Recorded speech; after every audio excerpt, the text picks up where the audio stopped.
right up and greet the Mets. Bring your kiddies, bring your wife. Guaranteed to have the time of your life, because the Mets are really socking the ball, knocking those home runs over the wall. East side, west side, everybody's coming down to meet the METS Mets of New York town. Oh, the butcher and the baker and the people on the streets, where do they go? To meet the Mets! Oh, they're hollering and cheering and they're jumping in their seats. Where do they go? To meet the Mets! All the fans are true to the orange and blue, so hurry up and come on down, 'cause we got ourselves a ball club, the Mets of New York town. Give 'em a yell! Give 'em a hand! And let 'em know you're rooting in the stand. Come on and meet the Mets. Meet the Mets. Step right up and greet the Mets. Bring your kiddies, bring your wife. Guaranteed to have the time of your life, because the Mets are really socking the ball, knocking those home runs over the wall. East side, west side, everybody's coming down to meet the METS Mets of New York town, of New York town.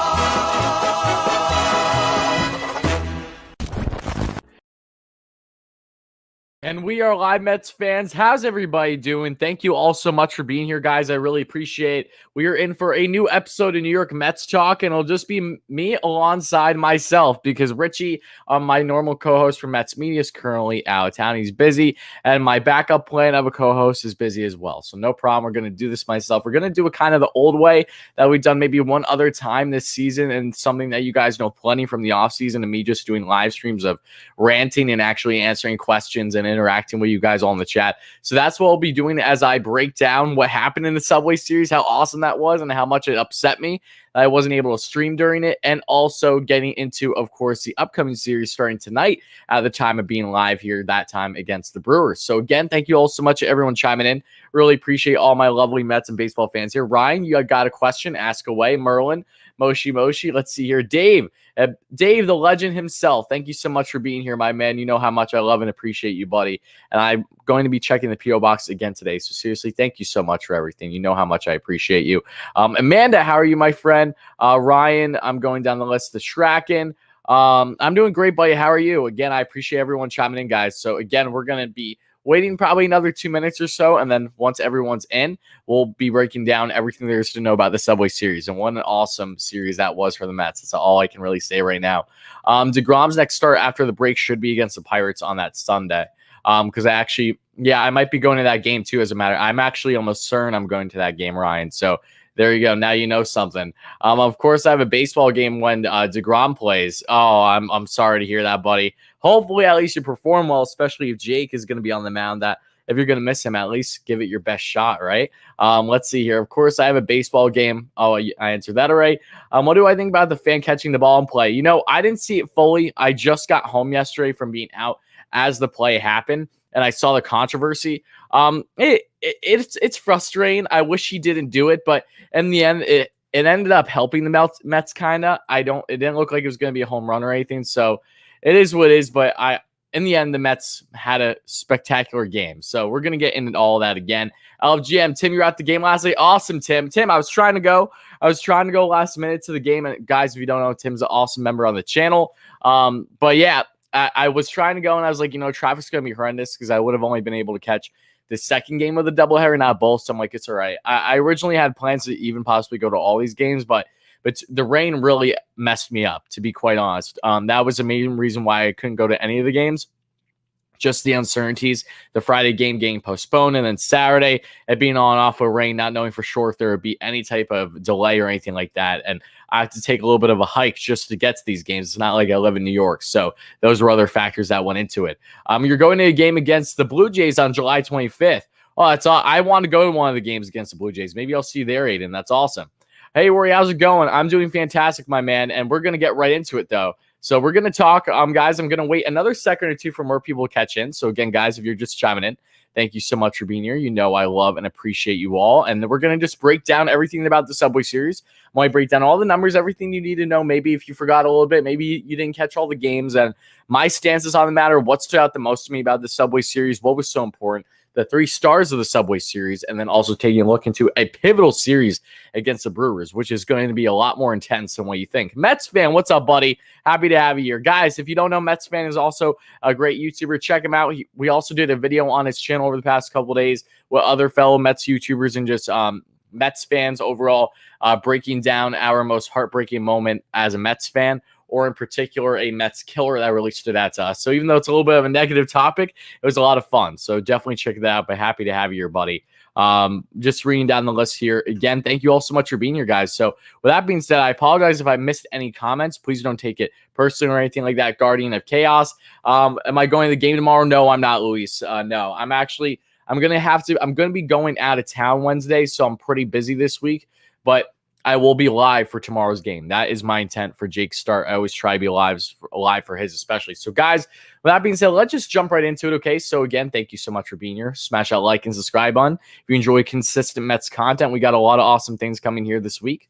I'm really excited for it, and we've had a lot of awesome things happen. So, if you guys don't know just about the channel, last video on the channel that came out over the past couple of days is with Joe DeMeo, SNY's writer. Love Joe. Always love having discussions with him. He was on and we broke down potential picks for the New York Mets in the upcoming draft. Because if you guys don't know, the MLB draft is just 6 days away. July 11th, baby. Let's get rolling. And it looks like the Mets are going to have the 10th overall pick. So if you're interested in what kind of players the Mets could very well land in the first round, make sure to check out that video. It was a great discussion. Only 20 or so minute long video. Nothing drastic. So whenever you get the free time, if you haven't checked it out, guys, I highly suggest you do.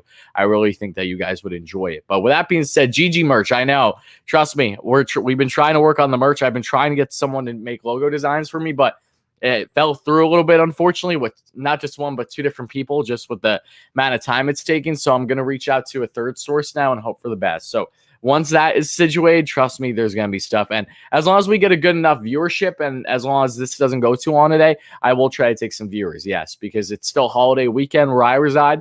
I don't know about you guys. I have a whole family get-together that I got to do right after this stream today.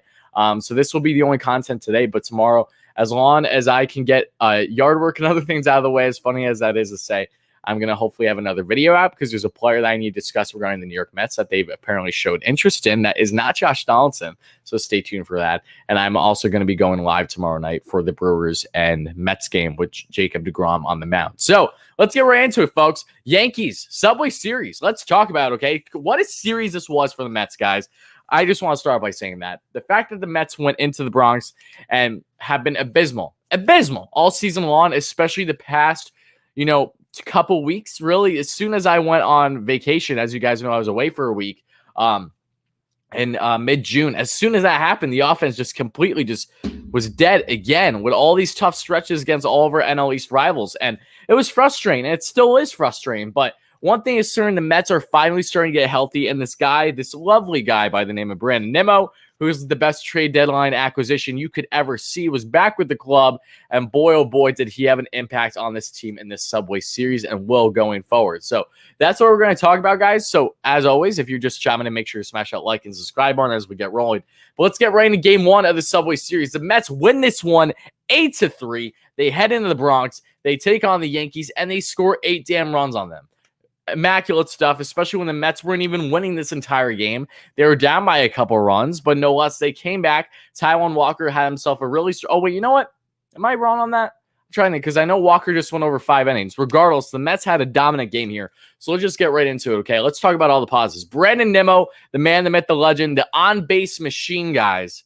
Let's get into it. He was 3 for 6 in this game, had himself 2 runs scored. Nemo, first game back off of being on the rehab assignment for a little while now. We're talking a little bit. What's up, Hayden? How are you, my man? Timothy, Ashai, Swat, Aiden, Ida, love Nemo. Me too. Again, I appreciate everyone chiming in, guys. But he just had a spectacular game, a spectacular series. Seeing that big smile on his face sprinting down first, whether it's because he got a hit or a walk. I mean, There's nothing better than that, am I right? But now let's get into other guys. Francisco Lindor, he likes playing against the Yanks. He likes playing in the Bronx. He's done it plenty. He's had big moments against the Yankees, most notably, I believe, in the 2016 playoffs during his time with the Cleveland Indians. He has familiarity with them, of course, being in the AL, being a rival technically with the Indians, if you will, because Cleveland and the Yankees, they don't like each other. We know that. But he went 2 for 4 in this game, had 2 runs, an RBI, and 2 walks. Lindor got on base basically every single time he went up to the plate this first game. Dom Smith was 3 for 5 with 2 runs scored and 3 RBIs. Dom doing beautiful things. If you guys don't remember, Dom Smith, like it was yesterday, a couple years ago, he had his first hit, and it was a home run against the Yankees in the Subway Series matchup when he was called up by the Mets. That was his first home run as a New York Met. I'm trying to think if it was his first hit, too. No less, it was definitely his first home run. And that's when Dom was a little heavier set at the time, had yet to really figure out his sleeping woes. Because if you guys don't know, Dom Smith does have sleep apnea, so he really struggles with sleep. And over the past 2 years, he started using a face mask that really helped him change up his whole sleeping pattern, made him healthier when it came to actually gaining weight and losing weight, and also just with overall performance. And it's crazy to see how much he's changed since then. But yes, Dom had his first home run against the Yankees in the Bronx, and he had another stellar series here for the Mets. And Jonathan Villar back, absolutely, that was awesome to see. But now let's get in James McCann. McCann 1 for 5 in this first game, but still, he had a clutch RBI. So that was huge for the Mets to get that RBI from McCann. Kevin Pillar, same thing. Pillar only had 1 hit in this entire game, but it was a 2 RBIs. So you love to see that for Kevin Pillar. Jeff McNeil. Jeff McNeil is barreling the ball better, folks. He's getting on base more. He had multiple games in this series where he got on base more than once, multiple hits each game. Jeff McNeil is looking like the Jeff McNeil of old. He doesn't look nearly as frustrated.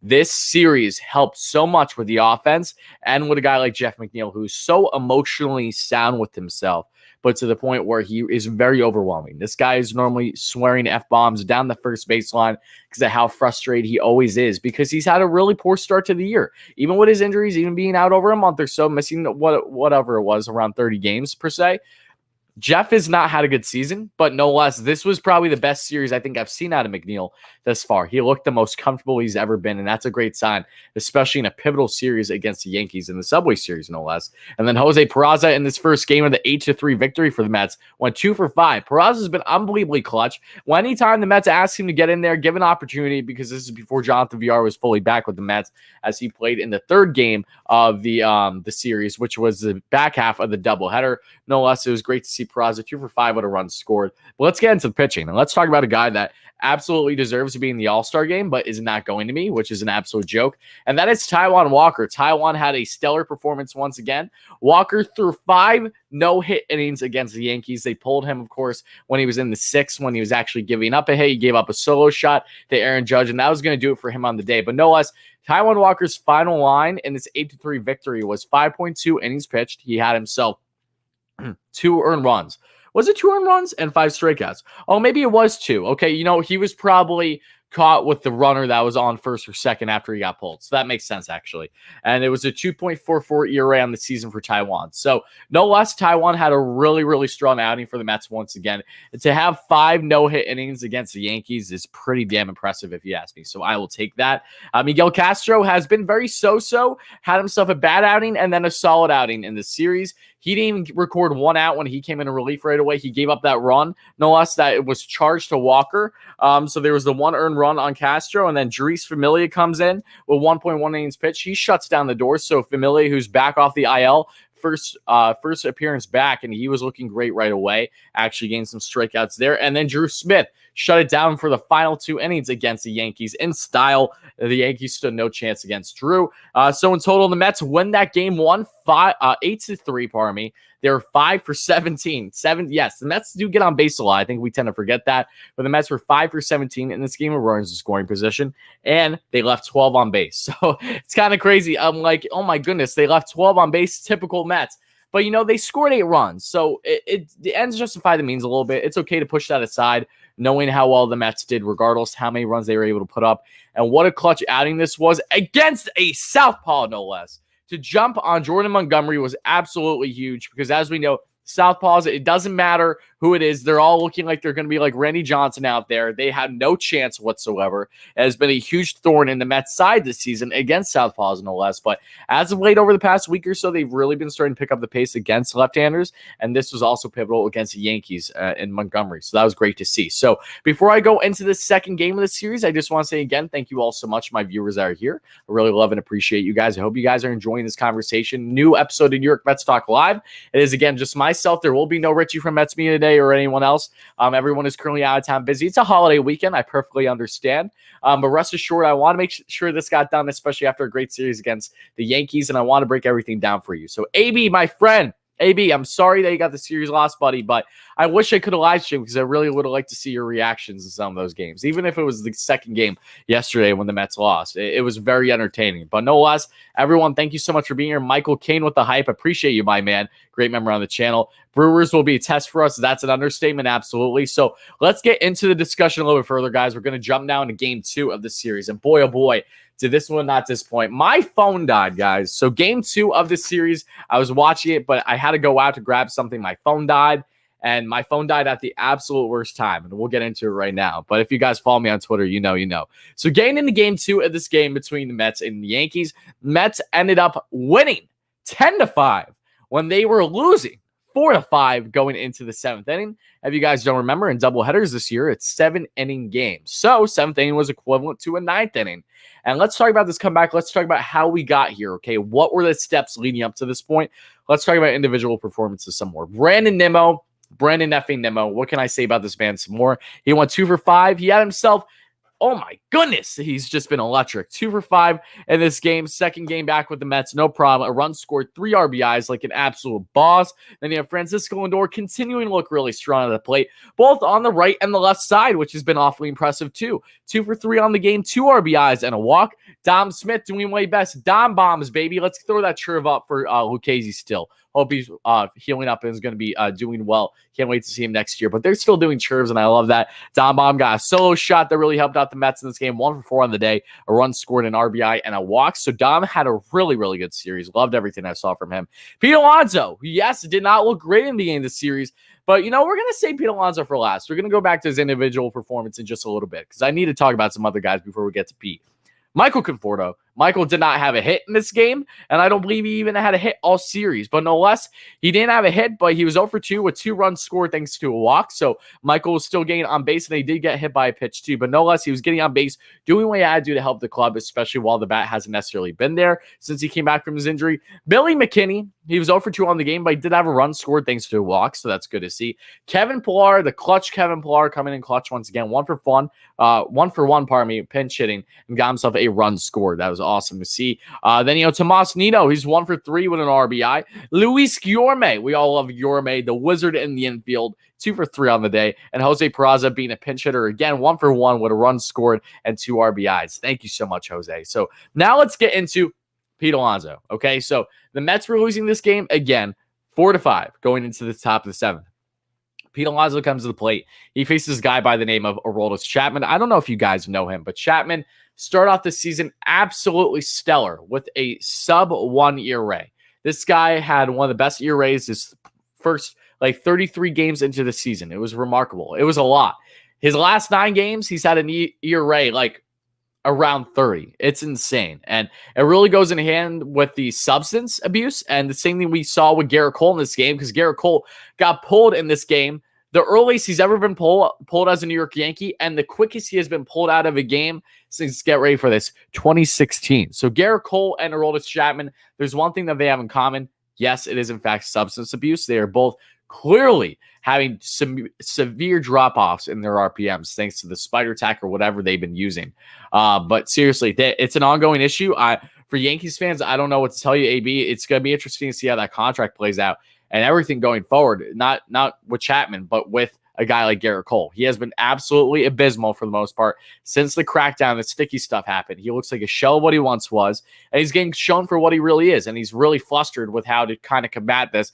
Not just himself, like a lot of other pitchers are in the league right now that are struggling to find their command and be better and be adjusted when you have an in-season adjustment, but no less. Garrett Cole did not have himself a strong outing, and the Mets really beat him up leading up to his exit. But they were losing going 4-5 into the 7th, and Pete Alonso came up to the plate and had himself a piss missile of a solo shot off the slider. Beautiful hitting slider right down the zone from Chapman, and Chapman's holding his head like this because he knows that's gone, and the Mets tie the game. But the Mets don't just tie the game. They go on to then add an additional 5 runs in the 7th. That's how stellar they were. They went through the entire lineup. They finished the 7th, the top of the 7th, the Mets. They finished that 7th with Pete Alonso back on the plate. I believe he struck out his second time up. But to get your whole team throughout in the order once, that is nuts. That doesn't happen very often, and that was huge for the Mets. Absolutely huge. So no less, they ended up winning this one 10-5. And the pitching-wise, Marcus Stroman did not have his best outing. But again, a part of me feels like Stroh just isn't there yet either. Stroh was on a leave, as we know, after the unfortunate passing of his grandmother over the past 2 weeks. It happened when I was on vacation 2 weeks ago. I felt terrible when it did. So he ended up having to start, and it got pulled after 1 inning because he got a little hurt. But it was also realized that he probably shouldn't have been in there, so that he was put on leave to be with his family's back. And he didn't have a great start for the Mets, but no less, I'm really not going to hang much against him. He's had a lot of things going on, not just health-wise, but personally with him and his family, and that's more important than baseball, if you ask me still. So regardless, Stroman went 5 innings pitched, gave up 5 runs. Only 3 of them were earned because Francisco Lindor had a horrendous error. No other way to put it. Lindor, who does not make an error like this often, just absolutely botched the attempt of a double play, which brought in a couple runs, but no less, he made up for it because he had himself a great game overall at the plate. And Marcus Stroman also had no strikeouts in this game for the first time in over 4 years, according to, I believe it was Howie Rose and Wayne Randazzo. I was listening on the radio that they said it's been 4 years since, I believe, Robert Gsellman back in 2017 was the last pitcher to go at least 5 innings for the Mets and not have a singular strikeout. That was Stroman. So Stroh's ERA has now jumped to 2.6 on the year. But no less, I'm really not going to hang my head on his performance too much. It's one of those things where it's not, I really can't gripe him, and the Mets still got the win in the end. So I hope Stroman's doing the best. I know that him and his family have been going through a bit.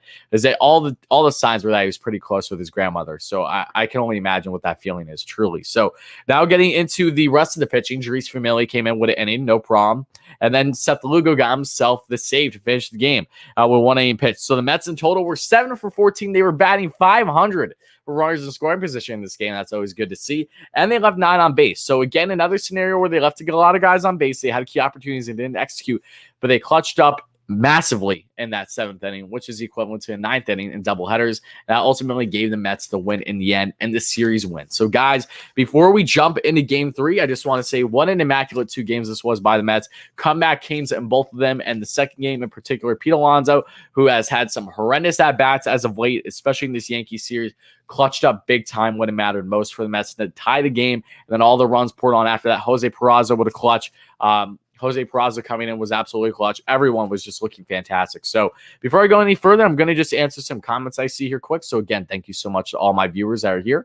Really appreciate you guys that are in the live stream and aren't watching on playback or on possibly news break. I'm just happy I was born in Queens compared to the Bronx. Just thank God for a moment. Let's see. I want Cole's contract voided. I mean, AB, yeah, I mean, I would too, but that's not how life works. So it'll be interesting to see how the Yankees will go about that. So again, thank you so much for being here, guys. But we're going to kind of jump. Actually, give me 1 second, guys. I'm going to take some H2O real here.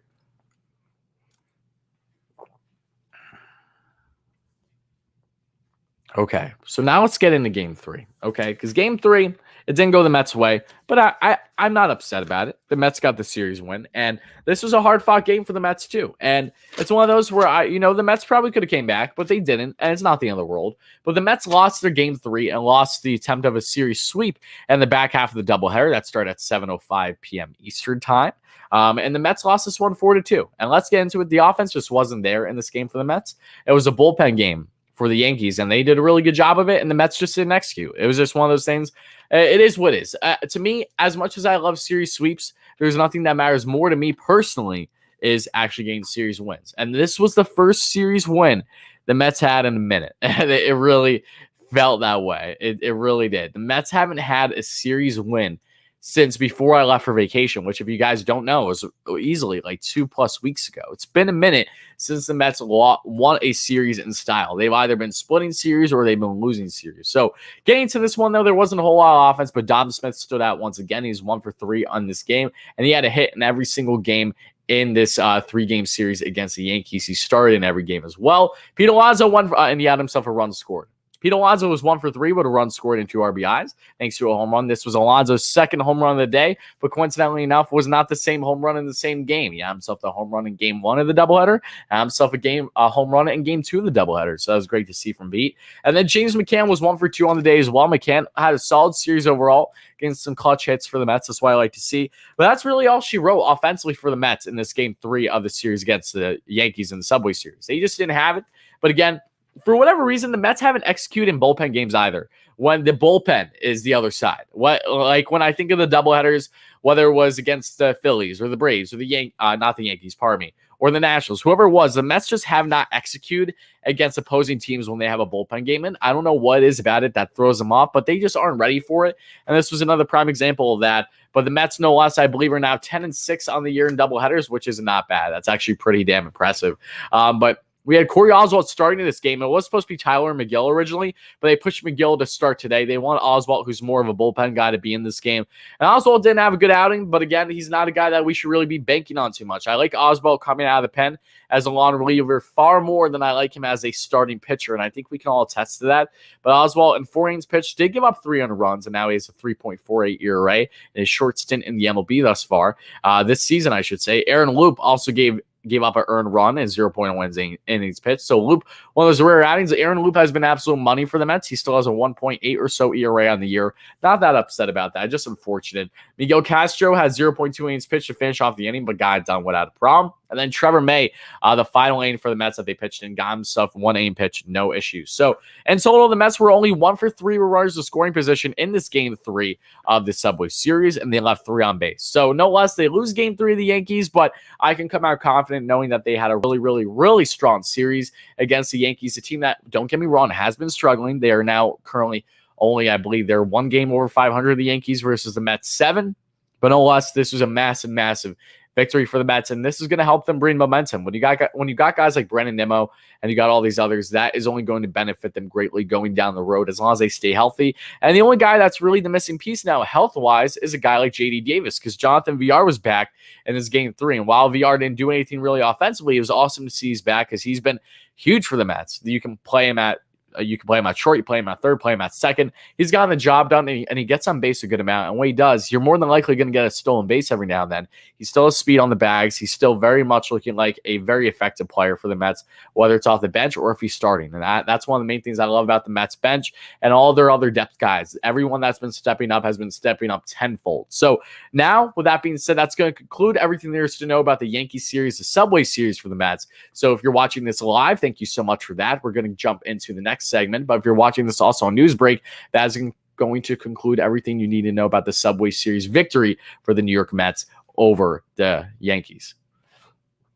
So now, guys, let's get into the 3 stars of the series, okay? Because I really, really think it's important. And Guardian of Chaos, thank you so much for the kind words, my friend. I really, really appreciate you, buddy. Happy to have you here. I always love when I see, especially guys I've noticed that have been in the chats before that are recurring viewers. So thank you so much for that. That really means a lot. If you guys are new here for whatever reason, thank you so much for being here. If you enjoy consistent Mets content between in-game live streams, between post-game live streams, between talking about Mets talk, where we do segments like this, recapping series, all that fun stuff. If you like all that and you like individual videos, whether it's on players that the Mets are supposedly showing interest in, players that the Mets could be targeting, draft talk, prospect talk, everything there is to know about the New York Mets, this is the place to be. So if you are new, please make sure to smash that like and subscribe button. We're trying to get to 8,000 subs by August. It really mean a lot, guys, as we're only a couple days into July. So thank you so much for the support there. But let's get into the 3 stars of the series, guys. So what I'm going to do is with everyone that is currently in here, I want you all to let me know who your 3 stars of this series were for the Mets. Let me hear it, and I'm going to tell you mine. So I'm going to answer some of you guys. And what's up, Greg? How's it going, buddy? So if you're just joining, let me know who your 3 stars of the series were between the Yankees and the Mets. I would absolutely love to hear it. I want to see if we're going to be on the same page or not. So let me see your 3 stars. I'll wait a minute. I'll wait to see you guys get built up, so that way I don't think you guys are all necessarily copying me. Timothy says Nemo always. Absolutely. So I'm going to give you guys a minute. Let me know. Colin Chapman says AB. I tend to agree with you, AB. I think that they're definitely good suggestions for your 3 stars. Great picks. Continuing it. Awesome. I think we're all on a very similar level, guys. I really do.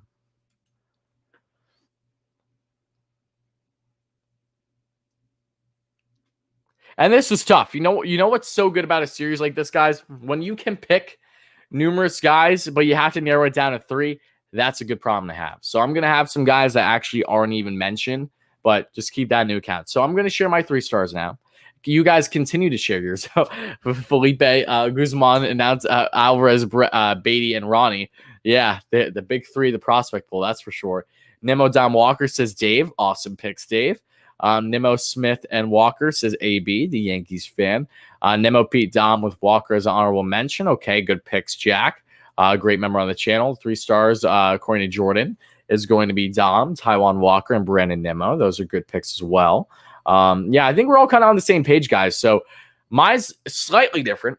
And you know what? Maybe I should change it. I don't have Pete as a 3rd star only because Pete didn't do enough for me in this series. But knowing that he did get that game-tying home run, I think you could very well justify. So I'm going to plug him in there. I was basing things off of just overall series numbers and didn't take into account for a second how pivotal that home run was, because it was. If it wasn't for that, the Mets very well could have lost that game for all we know. So keeping that into account, I will plug in Pete Alonso as a 3rd star. But what I had besides him was Francisco Lindor, and the main reason was Francisco Lindor just had a really, really strong outing overall. Put his error aside that he had in Game 2 of the series. I'm very aware of that. He was very strong at the plate, Lindor, and that was great to see. He's 4 for 10. Fantastic. So he's batting 400 in the series, had himself 2 runs scored and 3 RBIs. Then Dom Smith would be my 2nd star. Dom was 5 for 12 in this series with 4 runs scored and 4 RBIs. Thank you, Dom, including a solo shot of a home run. Then we have Brandon Nemo as a 1st star. Comeback Kane. How can you not pick Brandon Nemo? Nemo was the place setter. This guy got on base, it felt like, every single time he was up at the plate. He has such a fantastic eye, and he was actually getting a lot of clutch hits. Whether it was against lefties or righties, that did not matter to Brandon Nemo. So that was absolutely crucial to see, in my opinion. But I'm going to go with Nims. 5 for 14, 3 runs, 3 RBIs. I said this on Twitter yesterday. Brandon Nemo is the best trade deadline acquisition the Mets could have ever done. I'm saying that sarcastically because obviously the Mets didn't trade for him. But the point is, as Brodie Van Wagenen would always preach during his horrendous time as a GM for the Mets, when we would get players back from injury around the trade deadline, he'd say, oh, it's like adding a guy back at the trade deadline. You don't need a trade because you know how good of a guy you're going to have when you get back. And as silly as that was, it holds true this year with a guy like Brandon Nemo because of how much better he makes this offense immediately. You can't tell me the Mets would have went into the Bronx for this Subway Series and would have for certain won this series without the likes of Brandon Nemo leading the way. He's an infectious personality. He's the most positive guy you ever meet, all the way from Wyoming, this beauty. Chef's kiss. He comes in, positive mind, getting on base consistently, place setters for everyone else, and also getting just clutch hits for the Mets more often than not. If he continues to do that for the remainder of the year, Brandon Nemo, a lot of people thought he'd be an all-star should he stay healthy. I was very much in that category. So it's going to be really, really curious to see how he does this year going forward. So that's going to be it for the 3 stars of the series, guys. Now we are going to get into the big discussion, which is not the 3 stars, but we have to talk about the Brewers series. But before I do, I'm going to see some comments here because Gerald, a great member on the channel, says, Rory, listen, Sue Wallman was raving about Nemo all weekend. She was ranting that this is exactly the kind of player the Yanks are missing. They lead the league in solo home runs. I know. Brandon Nemo is a fantastic player. Brandon Nemo plays small ball, which is so huge. And that's a big thing that the Mets have lacked tremendously with his absence. So, yeah, you're absolutely right. So many teams would love a guy like Brandon Nemo right now. That's why we talked about Brandon Nemo in the offseason. Should he have been dealt for, say, George Springer? In hindsight, thank God that didn't happen. George Springer has yet to really even, he just started getting healthy again with the Blue Jays. But, it's awesome seeing how everything has panned out from the offseason going now for the Mets. There's more of them than not. With the players that they didn't acquire and the players they decided not to trade, it's not hurting them in the end. It's only benefiting them. So they clearly had a right mindset on what to do. Sam, thank you so much for the kind words, buddy. I always appreciate that. Love you, buddy. Nemo forever. Absolutely. So, guys, now let's get into the big discussion. If you guys are just joining again, please make sure to smash that like and subscribe button. For all my Mets beauties out there, appreciate you guys being here as we do our latest episode of Mets Talk. It's just me, my buddy, my co-host Richie from Mets Media is not available today. Unfortunately, he's out of town. Again, it's holiday weekend. I'm going to be swimming in the pool. I'm going to be eating some hot dogs and doing the very stereotypical American thing as soon as the stream is done. So I have no issue doing this myself today because, again, it's a holiday weekend. I hope everyone had a great 4th of July weekend.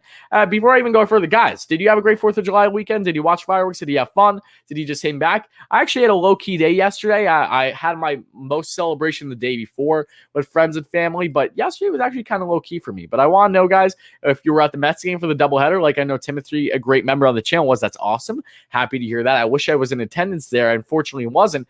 But no less, if you had a great 4th of July weekend, please let me know in the chat because I really love to hear. And I just want to know how happy I am that you guys are having a great weekend. Weather's looking nice. I don't know what the weather holds this week, but just know that really, really hope everyone had a splendid holiday weekend. And I don't know why I didn't say that sooner. But Dave with the donation. Dave, I absolutely love you. But guys, if you don't know Dave, I don't know what the hell are you doing. Dave Kaplowitz has been a phenomenal supporter on the channel. He has been sending things my way to help contribute with the channel with things on the wall behind me that you're going to be seeing more of shortly, and mugs like this and plenty of others. And probably one of the most awesome things that Dave has sent that I can't get enough of, just so you guys know. And Dave, thank you so much. Jonah Hype in the chat for Dave, is this awesome Mets mug that says Wardy on it. And then on the front, you see it reminds me of Ken Griffey Jr. because he's got the backwards hat. But just one of the many amazing gifts that Dave has sent this way on the channel. So, Dave, thank you so much, my friend. You know, I always love and appreciate you. Also, same thing with this Mets baseball that is perfect for like a paperweight or just have on your desk. I still need to get a shelf built up behind me, so that's awesome. And there's one more thing, too, that I want to show you guys. I know that I had before. But here. And then we'll get into, of course, the upcoming series against the Brewers. I just want to show you because I love Dave. So he also sent me this baseball. Plenty of other things, but this stood out to me too. It's like a custom baseball where it has Citi Field on the. Look at that, guys. Look how awesome that is. Citi Field. And then when you turn it the other way, it actually has Citi Field itself on it. Look how cool that is. Pepsi Cola, even though they are Coca-Cola now. That's the one thing I noticed, and I was getting a chuckle out of. But no, that's just fantastic. Love this thing. Comes with a little case, and I just want to say thank you again, Dave, for all your support. You know how much I appreciate you. So now, guys, with that being said, let's get into the series against the Brewers because this is going to be a massive one. And no, we're not going to trade Conforto. Take a hike if you think Conforto is going to get traded. Trust me. And thank you so much for the love, my man, Marvin. Thank you so much, buddy. I appreciate it. I'm happy to have you, buddy. Okay, so let's get into the series against the Brewers because this is a big one. I got my notes up. You guys know the drill. Your boy checked out all the statistics. You guys been watching some Brewers games this year. Your guy looked up all the numbers on Fangraphs. All you need to know. So let's get right into it, okay? So if you guys don't know, the Milwaukee Brewers are kind of really good this year. And if you guys circle back to my video that I did leading up into the season on season predictions, and again, I had the Yankees going to the World Series this year.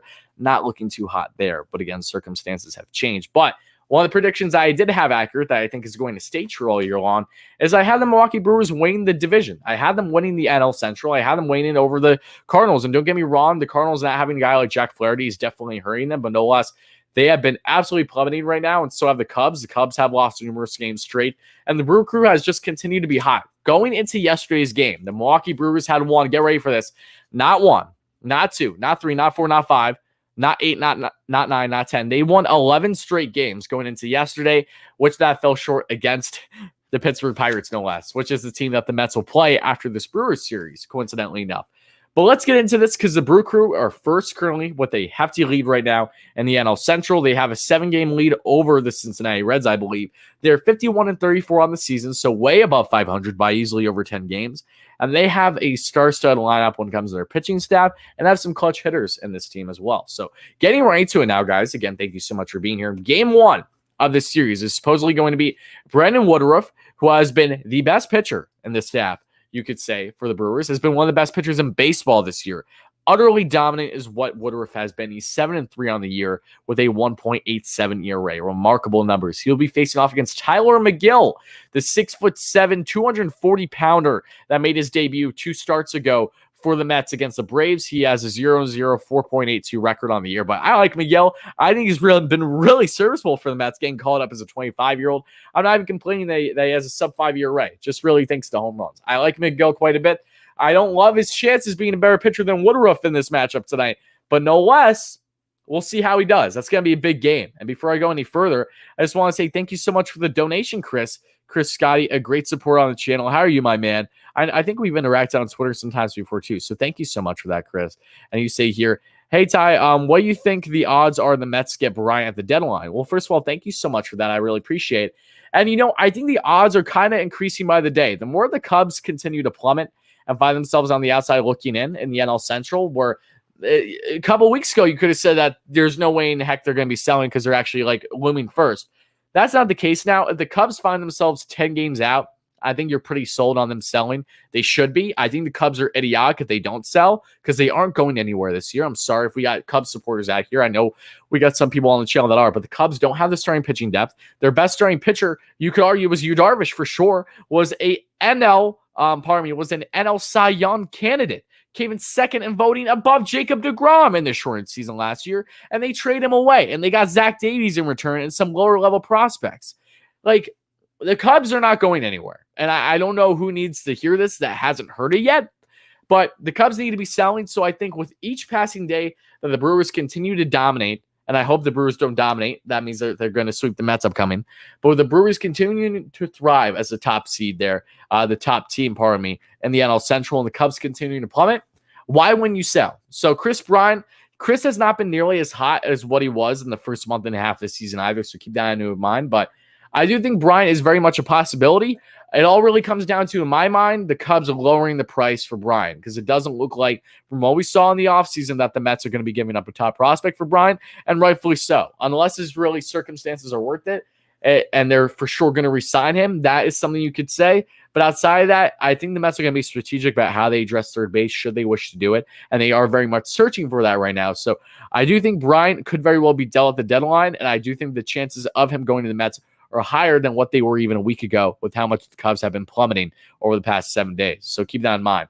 And yes, I did see about them connected as Drupal. I will be doing a video on that hopefully tomorrow. I want to break down a lot, and I don't want to rush a video. I know that there have been articles and stuff talking about it, but I don't want to rush it. I want you guys to hear my genuine thoughts. So free time has not been apparent to me lately, just with the holiday weekend. So no less, I'm going to try to get that video out tomorrow. So stay tuned for that. That will be the video topic tomorrow as long as I can get it out. But with that being said, thank you so much again for the donation, my man.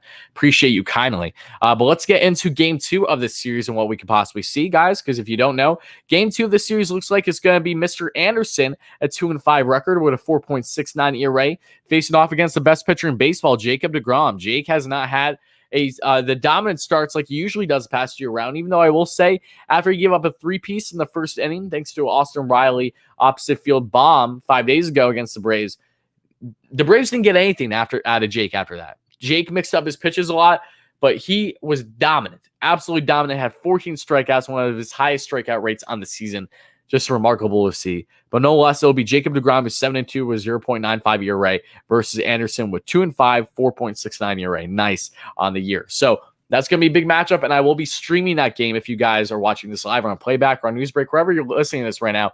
I will be streaming that game, giving my own in-game reaction and commentary tomorrow night. So stay tuned for that, guys. But that's going to be absolutely huge for the Mets. And now getting into game 3, and this will probably be part of the downfall for the Mets should they be in a scenario where they don't win this series. It's going to come down to the pitching, because when you got Brandon Woodruff, who is the top ace in that rotation, then you got Corbin Burns, who's literally right behind him. He's right there. When you have to face both of them in the same series, odds are you're going to have a little bit of a tough time. Again, we'll see what happens. But Corbin Burns is 4-4 on the year with a 2.41 ERA. He's absolutely disgusting. He has been one of the most dominant pitchers in baseball in the NL East this year. The Mets face him in what very well could be the series clinching game in game 3, should they be split game 1 and 2 between the Mets and the Brewers, respectively. And the pitcher for the Mets is this awesome player. I don't know if you guys know him. His name is to be determined. So we'll see what happens when it comes to that. There's no official announcement who will be starting for the Mets at the time of recording this, at the time of being live here on this Monday, the day after 4th of July. So that is what we have to know about these 3 games of the series, guys. But now when we get into the actual pitching, let's get into the hitters. Let's get into all the fun stuff. All right, no nonsense, no BS, no none of that. So again, guys, if you're just chiming in, thank you so much for being here. Smash that like and subscribe button if you're new, if you're watching this live. Appreciate you guys. Let's try to get to 100 likes by the end of the stream. That really mean a lot. I don't know where we are now. We're probably maybe around a looming 50, no less. Thank you so much for the support. Help us get to 100 likes. Love you guys. But now let's get into the matchups, okay? So let's talk about pitching, right? Because the Brewers have been good with pitching. They've been I think that's an understatement with how solid the Brewers have been pitching this year. They've had one of the best rotations in baseball. But if you get into the numbers further here, overall pitching, this is according to Fangraphs, guys. All you got to do is go on fangraphs.com, go into teams, and you'll find leaderboards for batting and hitting and all that fun stuff. Fangraphs does a fantastic job breaking numbers down for you, maybe numbers that you didn't know much about, more advanced statistics, analytics, if you will, that you'd like to know further information. Go to Fangraphs. They have great information. But according to Fangraphs this season, the Mets are second and all the MLB in overall pitching. We're combining the starting staff, we're combining the bullpen, we're combining all these statistics in between. The Mets are currently second in baseball in overall pitching. The Brew Crew are right behind them. They are sixth in the league with a very respectable sixth there in pitching according to Fangraphs. Now, when we get into starting pitching, the Brewers actually just edge out the Mets with overall starting pitching ranks. The Brewers are ranked second in the league right now, to the Mets being ranked third. Then when you get into the bullpen, this is where the Mets have an upper hand by a decent margin, even though we all know how well that bullpen is for, of course, the Brewers. When it comes to overall bullpen statistics, the Mets are ranked 11th in the league this season versus the Brewers that are ranked 15th. You get into hitting stats. This is where you're going to see a little bit of an advantage to the Brew Crew because the Mets have had injuries all year, as we know, have been up and down, haven't been healthy enough, and guys underperforming, the whole 9 yards. But hitting-wise, the Brewers have been the better team this year, even with them struggling at times. We know the Brewers are a very strong defensively minded team, phenomenal pitching, but has lacked hitting, but not as of late. Brewers are currently 14th, so right around middle of the pack, right around above average this season in overall hitting, according to Fangraphs, versus the Mets are 21st. When you get into RBIs between the Mets and the Brewers, which team's better? It's not even close. Brewers are 13th in all the MLB and RBIs, runs batted, with a really solid 357 to the Mets being a bottom feeder in the league, but they did just edge out the Pirates. The Mets are not the worst in the league now. They're 29th. I know that's not really too much to be excited about, but they are 29th in the league with 282 runs batted so far this season. So that's all you need to know about the pitching numbers, the hitting numbers, all that fun stuff. So let's get into even further here. See this little thing? This got all the player stuff we got to talk about, okay? So let's get into the hitters. And there's one hitter that I want to discuss before anyone else. He's a shortstop that was traded, I'd want to say a month and a half ago from the Tampa Bay Rays, and a trade that I believe a solid reliever went the other way to the Rays, but boy, oh boy, is this man looking phenomenal. He has been absolute money since landing with the Brewers, getting a better opportunity, not having pressure on his back with the top prospect of Wander Franco barking down his neck, knowing that he'd be caught up. This is, of course, in Willy Adames, folks. If you guys don't know Willy Adames, the Mets have played him already during his time with Tampa this year. I think he even had a solo shot for Tampa off the Mets this year. So Adames, he has been absolute money for the Brewers since they trade for him. Not even close. What he has done this year, overall statistics, 247, batting average, 13 home runs, 44 RBIs, and 3 stolen bags for a sub-800 OPS. He has been absolutely red hot, and I mean red hot, for the Brew Crew over the past 7 games, batting way over 300. I think he's in the 360 to 370 range. He has been on absolute fire for the Brewers, and nothing is stopping Willy Adames right now but Willy Adames. So he has had some clutch grand slammies I've seen over the past week or so for the Brewers. He has just been absolute money for them. Happy for him. I just hope he doesn't do it against the Mets. Now let's get into some other guys as well that I think are key to be talking about. Kolten Wong. Kolten Wong is a player I wanted to discuss because he has gold glove defense at second base, and he also has some clutch hits, and he's had some clutch hits in his career against the Mets. So let's talk about Kolten Wong. If you guys don't know, the second baseman, his first year with the Brewers, he has a 291 average. He has 7 home runs, 20 RBIs, 6 stolen bags for 830 OPS, and he has been red hot over his past 7 games as well, doing very fine as Kolten Wong. Then we have a couple other guys, and I'm going to really break down 5 for you today. Normally I do 3, but I'm feeling 5. Let's talk about Omar Navarez, or as I like to call him, Jolly Olive. Jolly Olive's a doppelganger, as everyone loves to joke about. Shout out to Jolly if he ever sees this. But Omar has a 301 average, the catcher this year. He has 2 home runs, 7 home runs, 25 RBIs, at 852 OPS, and he has been red hot over his past 7 games, batting over 300, like he's done all year. He's been really, really consistent, so keep an eye on Navarez. He has been one of the most consistent catchers hitting in all of baseball this season. And then you get Christian Yelich, another guy we all love, Yelich bombs. I remember Yelich when he was during his time with the Marlins. I saw him and Giancarlo when they were with the Marlins, and Yelich didn't have the power yet in his career, but he was a doubles machine. He was such pain in the neck against the Mets, and since landing with the Brewers, he's been an MVP. He did not have a good 2020 season. He is not having a stellar at all 2021 year, but Yelich has historically performed very well against the Mets with his connection back with the Marlins. He knows Citi Field really well. So let's get into Yelich here.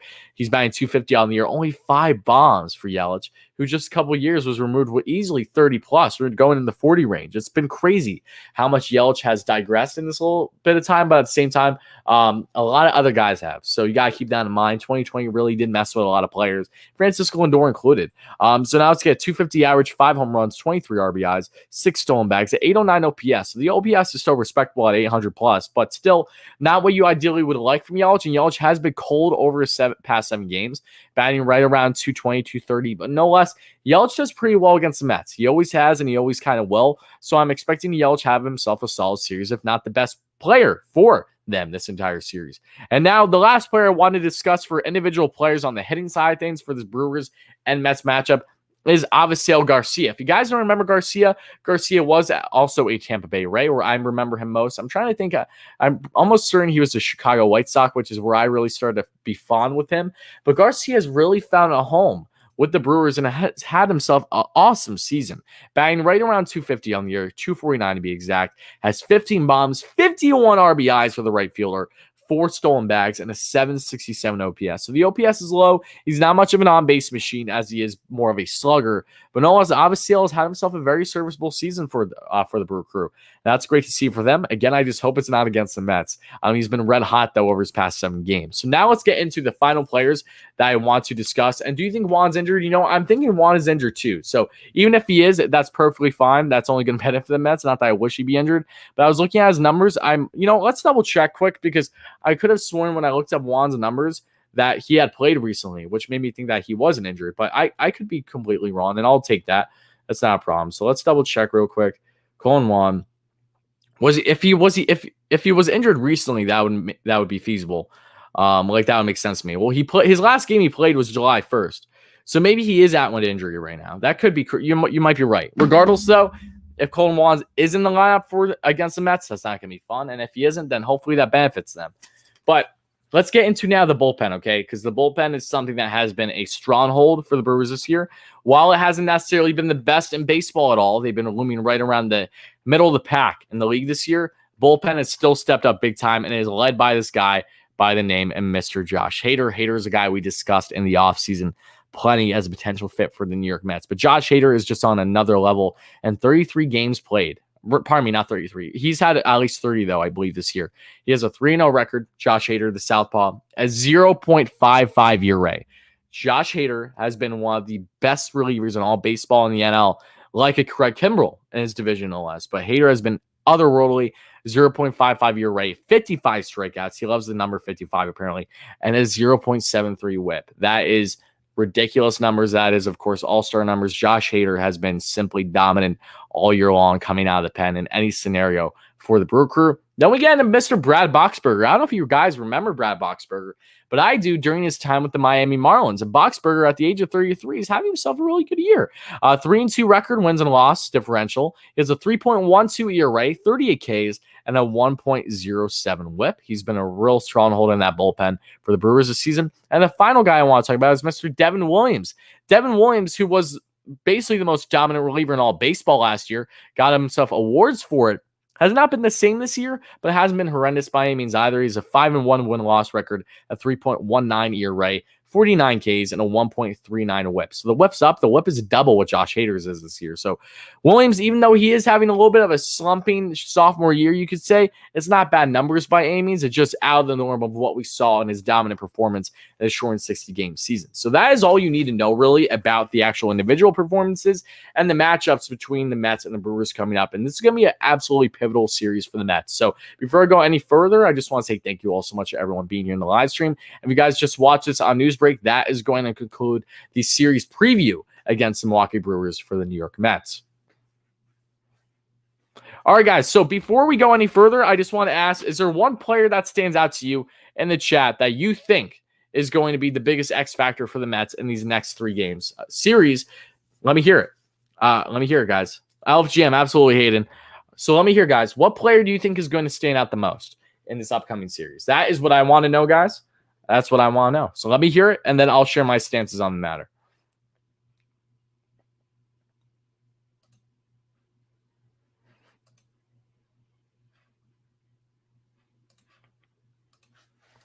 Well, Brian says Nemo. You think Nemo's going to stand out? Okay. Alonso. Okay. We got Nemo and Alonso as two players that people think are going to stand out. What else we got, guys? Any other players? What players do you think are going to be the biggest X factor or X factors in the upcoming series against the Brew Crew starting tonight, folks? Let me hear it. I got to hear it. You're looking forward to Alonso? Okay. The Brewers grind out at bat, so the starter won't go very deep. Trevor May. You think Trevor May is going to be the biggest X factor? That's a bold pick. You are the first person to say all year that a reliever is going to be the biggest X factor in any of these series. Interesting. Dominic Smith, Dom, and Lindor. Conforto, but hopefully Lindor. Okay. Anyone else you guys think? Nemo all day, every day? Okay.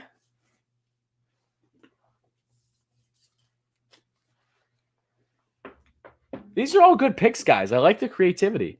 They're not all as stereotypical as you think. Like, Nemo is an absolute favorite. McNeil, that's a good pick. I like McNeil. I think McNeil had his best series of the season against the Yankees. That series stood out. He looked by far the most comfortable to me.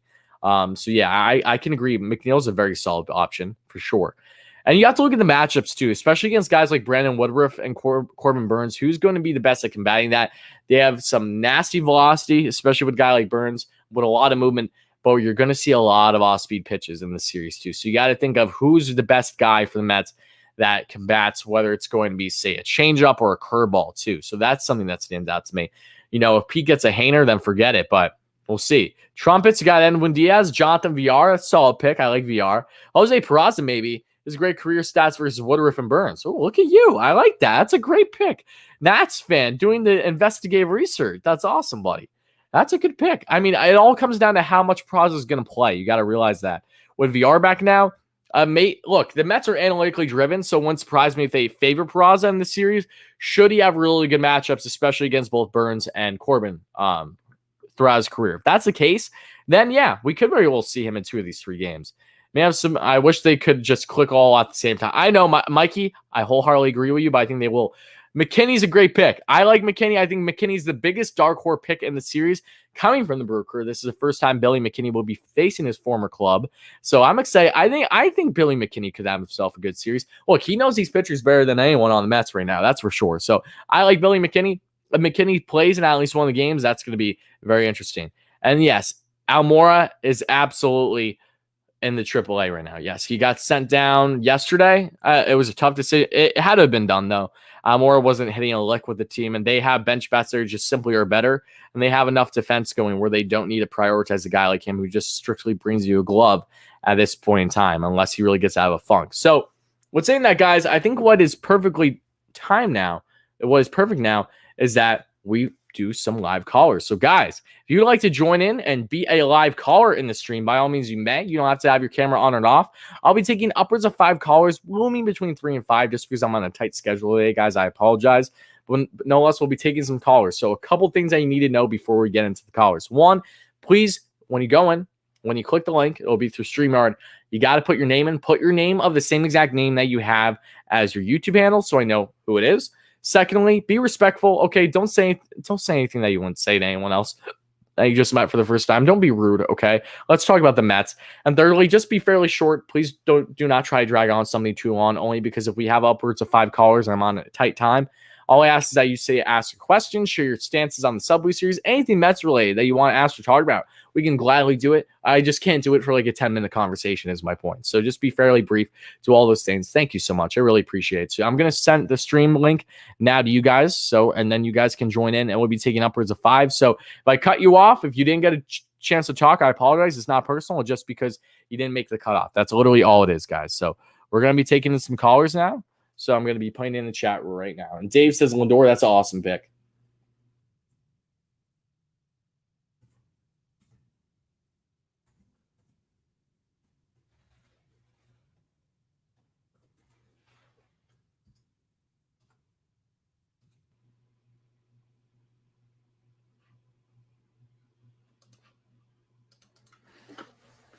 All right, guys, the stream link is now available. So we'll be taking 3 to 5 callers tops So again, guys, if you do not make the cutoff, please don't take it personally. It's just because we're on a tight schedule and we got to get a decent amount of people in a fairly short period of time. So I already see some people coming in. Just give me 1 second, guys. And yeah, we're taking some callers.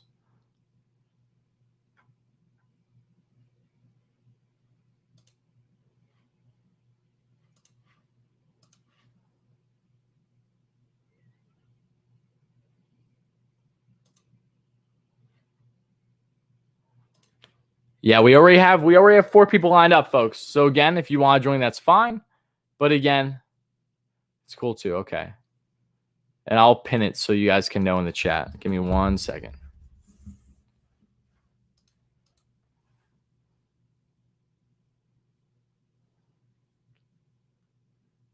And while we're in this movement, guys, if you're just joining the stream and you're enjoying the stream, please make sure to smash that like and subscribe button. Again, we're at right around 60 likes, so thank you so much again for that, guys. If you could try to help us get it close to 100 likes by the end of the stream, that would really mean a lot too. So smash those. It would really mean a lot, guys. GG's on the series, and hello. What's up, Steven? How are you, my man? Yeah, GG on the series indeed. It was a good one. More good for the Mets and the Yankees, obviously, but I appreciate the respect, my man. All right, guys, with that being said, we're going to get right into callers now. So we're going to start off. Let me make sure my software is not lagging too hard or anything. I think we're good. Okay, now let's get them in here. What's going on, man? What's up, Hayden? How are you, buddy? I'm doing well. Can you hear me fine? Yeah. Just give me 1 second because I'm getting my software situated. No worries. Okay. All right, go ahead, Hayden. How's it going, buddy? Good? I'm doing good. Could I just spiel off? Yeah, go ahead. All right. Well, yeah, I mean, listen, the Mets, great series in the Subway Series. Last couple weeks, last couple days, I had some ambiguous feelings, ambiguous thoughts. Just because the hitting, runners in scoring position, just simply getting on base was really struggling for this Mets team. We will say Brandon Nemo came back, and do you want to label him that gem that's going to help us with the offense? They asked him that during the press conference, and I mean, let's be real. I think it's a realistic opportunity, but he kind of went towards the clue of that. It's not necessarily me, but he could also contribute to it. But I mean, listen, I was hoping for the sweep. I think a sweep at Yankee Stadium with the Yankees struggling offense, poor management with Aroldis Chapman, some poor pitching. I really thought that was eligible for a sweep. I'll take a series win any day. I mean, I'm looking for series wins rather than sweeps. Sweeps are just a little extra thing on the table. But now going into this Brewer series, as you said, the Brewers are red hot. They're, I think, 7-8 games in terms of a lead in the NL Central. And this is without a hot Christian Yelich. So, I mean, you got Christian Hero, who got recalled up and has been putting some action. You got Willie Adames. I have him on my fantasy league. He's been treating me well. Definitely snub on the Tampa Bay Rays to trade him away. And their pitching staff, Corbin Burns, Brandon Woodruff, Adrian Hauser. No doubt about it. These guys are definitely a top pitching rotation. So I think it's going to be a challenge. I think the Mets could definitely tough through it. I just think, we got to be positive and just try to battle through it. This Mets offense has been crazy. We're almost fully healthy. Davis, I think he was doing well in Syracuse the other day. Yeah, he had a double yesterday, I think. I did see that in against Rochester, I believe. So he should be coming back soon. So that's 100% of the starting lineup set in stone. It's tough. We did lose some guys like Lucchese, but you know what? I think during the trade deadline, we're gonna approach that issue. But I'm very positive on this team going ahead. I just think we got to be consistent. That's the thing, is consistent, especially with Francisco Lindor, obviously. Yeah, no, you're absolutely right. Consistency is key for this team to have continued success and get that cushion that they've had for a while in the actual division. Died down a bit over the past week and a half with the Nationals getting hot. Luckily, the Nationals have a tough schedule coming up, as we know. Just got swept by the Dodgers. They have a lot of injuries, especially Kyle Schwarber.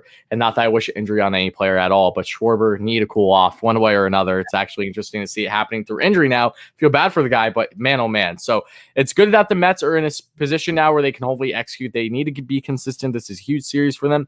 And then they have a little bit of a lesser series coming up right before the All-Star break in the Pirates. So hopefully they can execute that as well, and that hopefully positive things are coming out of it. But Hayden, appreciate you, my man. Any final words you'd like to get before I get you out here? No, I just wanted to appreciate you having me. Could I give a shout out? Yeah, go ahead. Yeah, so I actually run a YouTube channel also, Mets Talk with Hayden J. Please check me out if you can. We are doing a live stream today. So yeah, check me out. Mets Talk with Hayden.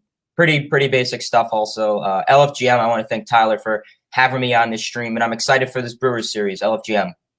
LFGM, my man. Yeah, no, good luck with your streaming everything later. And yeah, no, the Brewers series is going to be huge, guys.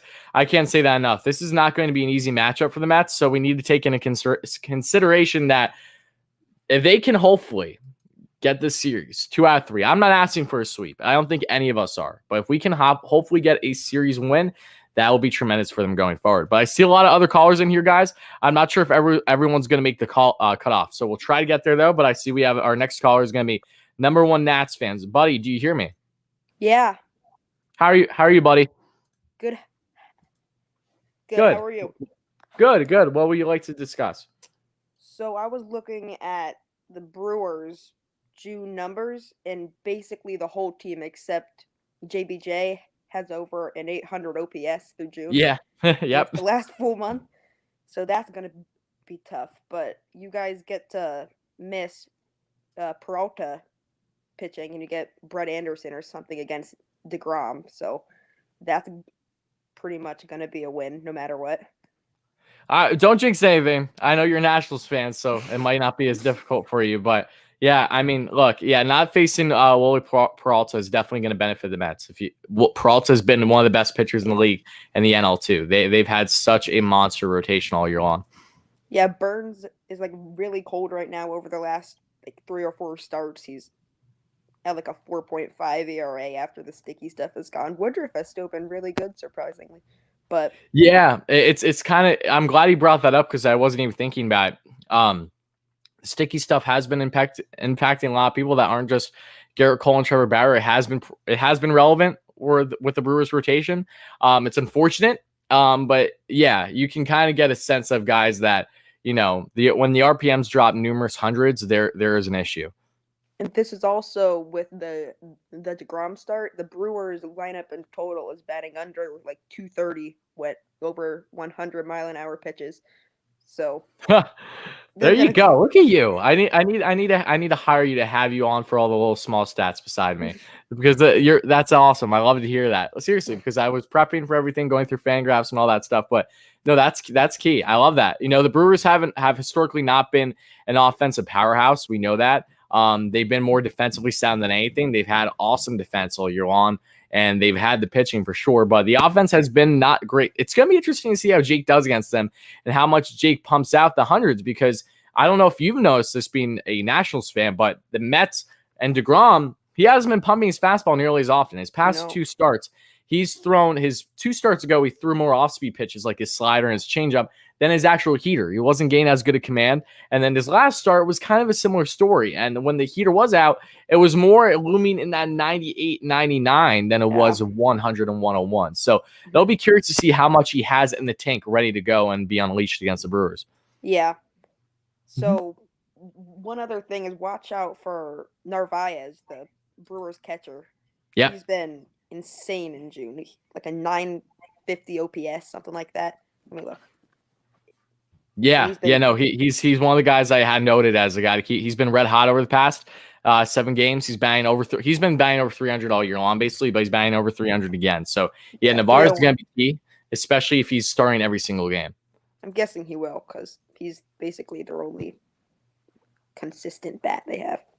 Yeah. Yeah, no, you're right. But before I let you go, my friend, is there anything else you'd like to say? I appreciate all the help, all the statistics, especially coming from a Nationals fan. I commend you. Yeah. Thank you. Yeah, no problem. Have a good day, buddy. You too. Bye. Look at that. Look at that. If only every opposing team's fan was like that. You know what I mean? Life would be so much better. Absolutely so much better. But with that being said, though, guys, we do have some more callers. We're going to try to get as many of them as we like. So just give me 1 second, guys. And then we're going to get rolling here. And our next caller we're going to have is Darren. Is this the Darren? WardyNYM, what's going on? Darren, what's up, my man? What's going on, guys, if you don't know Darren, this is Darren, the biggest Mets fan from the UK. God, this is tremendous. So happy to have you here, Darren. Wardy, it's awesome. I've just gone in from work. It's like 5:10 over here in the UK. What do you like? Do you like the jersey? I love the jersey. It's the jersey like the hat. I'm representing. Absolutely. So what's going on, man? Nothing. How are you? I'm happy to actually interact with you face to face. This is awesome, man. Yeah, it's been so busy at work lately. I've not been able to get onto many of your streams, but obviously I've seen you alive right now, and I thought, I've got straight in from work. Got to jump in. Speak to Wardy. What's going on? What's Man, up? I'm so hyped to speak to you. Honestly, man. You're like an absolute legend. So I've been watching you obviously for how long now? Probably since the start of the season. And I just think you're an absolute legend, mate. Just keep doing your thing. You're smashing it. How many? You're at 10K subscribers now, right? No, we're past 7 now, but we're definitely gonna get there. You're gonna get to 10K in no time, mate. But just keep. Only wanted to jump in to just say hello. Obviously, get to meet you at last, and then just keep smashing it, mate. You're an absolute legend. Oh, I appreciate it. Darren, you have no idea how much I appreciate the support, all the comments, the donations, everything. I love you, my man. So wishing you the best, buddy. Man, honestly, hoping that we can talk again soon on another episode, okay? Yeah, as soon as I get over to the States, mate, we'll take you out for a pint. You can show me around. Absolutely, yes. We're going to definitely get a gathering together at a Mets game. Don't you worry. Sounds good, mate. Awesome, bro. Right. Appreciate you. You too. Take it easy, mate. You too. Awesome, guys. That was awesome. That was fantastic. If you guys don't know, again, Darren has been an amazing supporter on the channel for months now, because the channel hasn't even been up for more than half a year. But that was awesome to see. So yeah, really, really cool. Wishing Darren the best. But we do have some more callers, guys. So now we're going to get into our next one, and let's see if he can get in here. What's up, buddy? You hear me? Yes, sir. I do hear you. Good. Awesome. How are you, my man? I'm doing very good. How's your day? Good. What comments or questions you got for me? So for the Brewers series, let's start with the Yankee series first. Mm-hmm. It was a big step, and it did help out. And I hope, and what we did, I really hope that helps our offense. Well, by scoring those many runs, I hope that actually finally wakes up our goddamn offense, not scoring 0 runs every game. Mm-hmm. It was a really big series that we won. I also loved enjoying Andrellis chime blow another lead, because I hate the Yankees. It never hurt. Yeah, and for the Brewers series, I just hope I don't even want to take 2 or 3. As long as we can take one game of a red hot Brewers team, I'll be pretty happy with that. Yeah, no, I would too. I really hope they win the series, but yeah, they can try to win the series at least win one of the 3 games, and then hopefully have a really good series against the Pirates before the All-Star break. That's absolutely key. So, buddy, before I let you go, is there any final comments or questions that you'd like to make? Are you ready for the new 125 power Trevor Bauer card? Because he's a woman beater. Oh, come on! You can't be saying that stuff. It's stupid.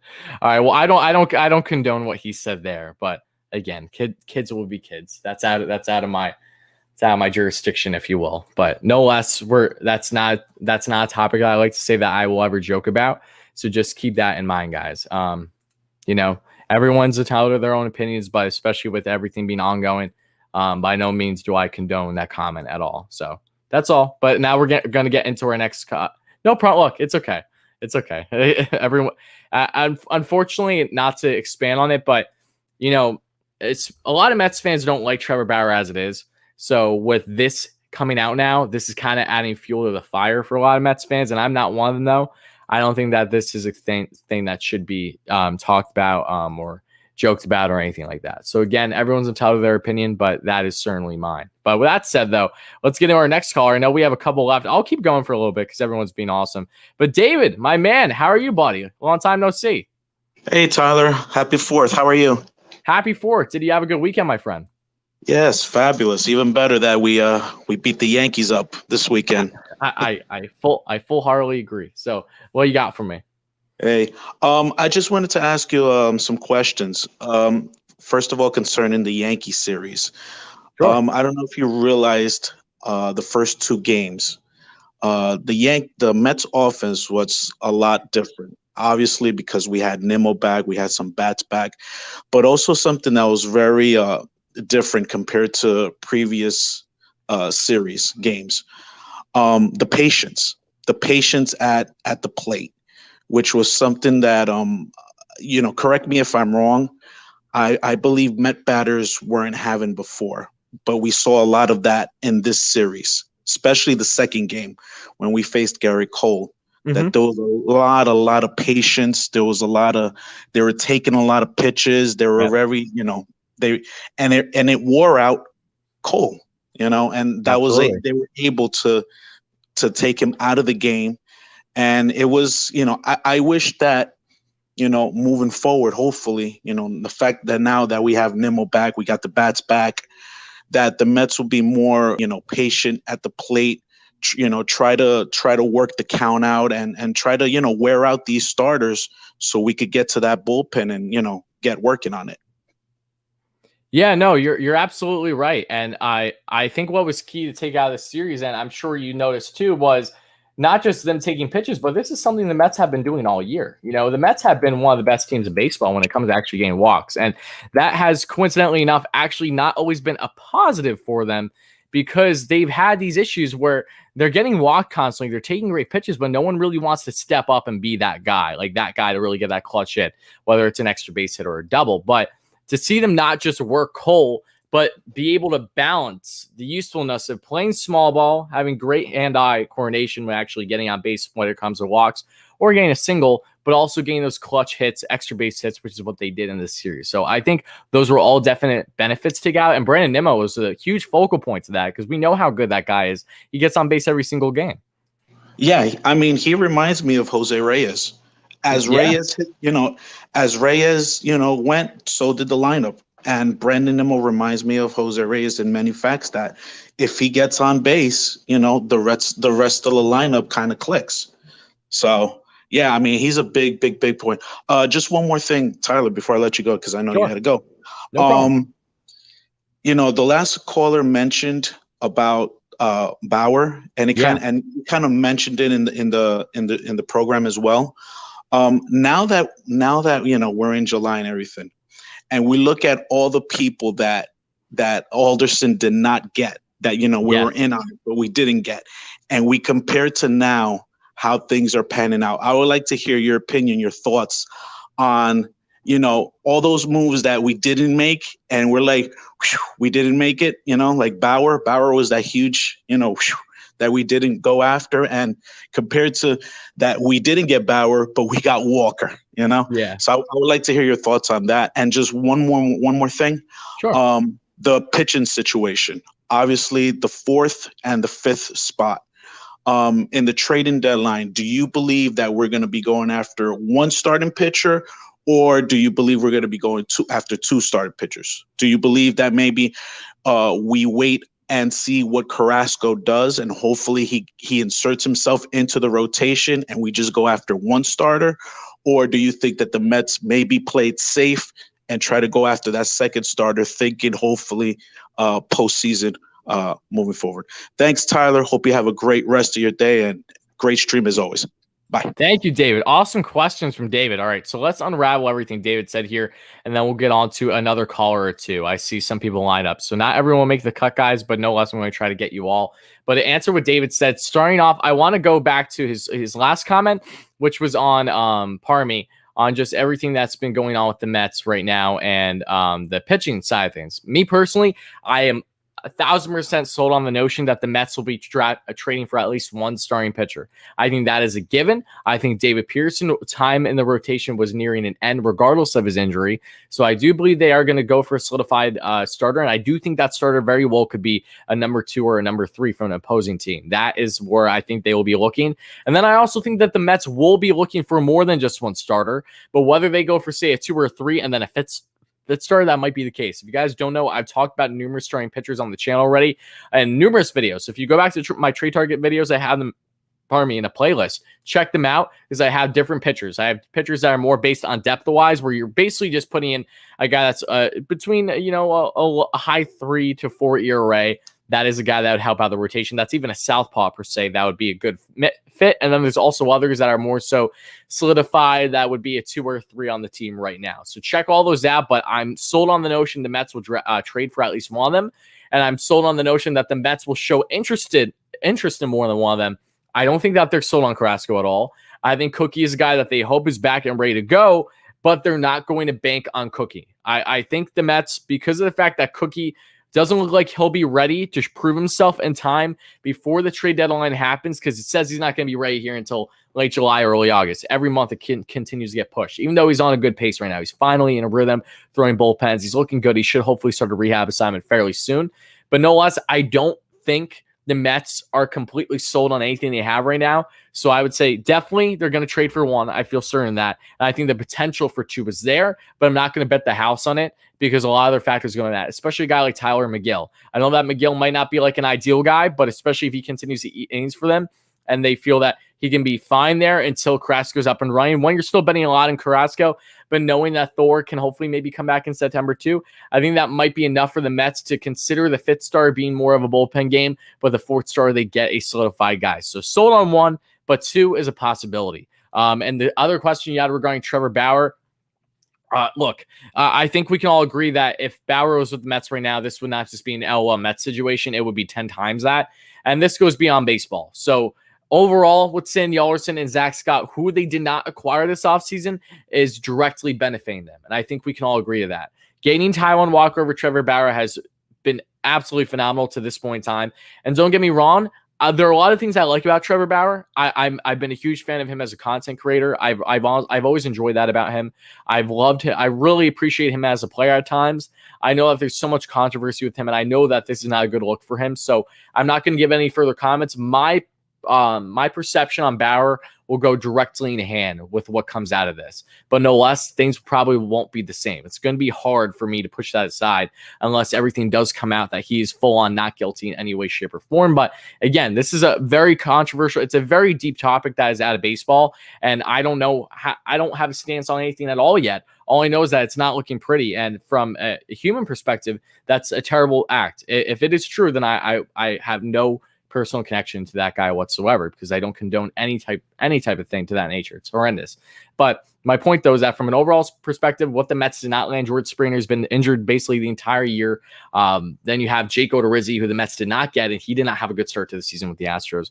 Walker has been money over Bauer and guys like Odorizzi and other guys as well that they've shown interest in. There's a couple guys. If there's like one guy that I would have liked the Mets to get, but you would have had to have been an everyday player, which would not go in hand with the Mets, is Kike Hernandez. Love Kike Hernandez. He's doing really well for the Red Sox. Would have really loved him in Queens, but he would have had to have been a utility player that would have helped them a lot with their injuries, but no less, he wants to start every day. That's what he's doing with the Red Sox, and he wouldn't have been doing that with the Mets in a scenario where they're all healthy. So he's the one guy where I wish they could have gone, but I understood why they didn't, because they couldn't promise him a full-on starting job.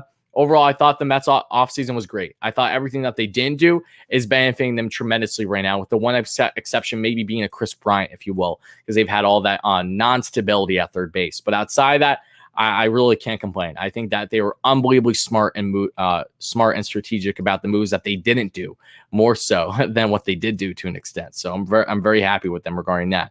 But our next caller now is going to be Mr. Anthony, good friend that I've been on his podcast before. Anthony, how are you today, my friend? Oh, not bad, man. How about yourself? I haven't been on here in a while.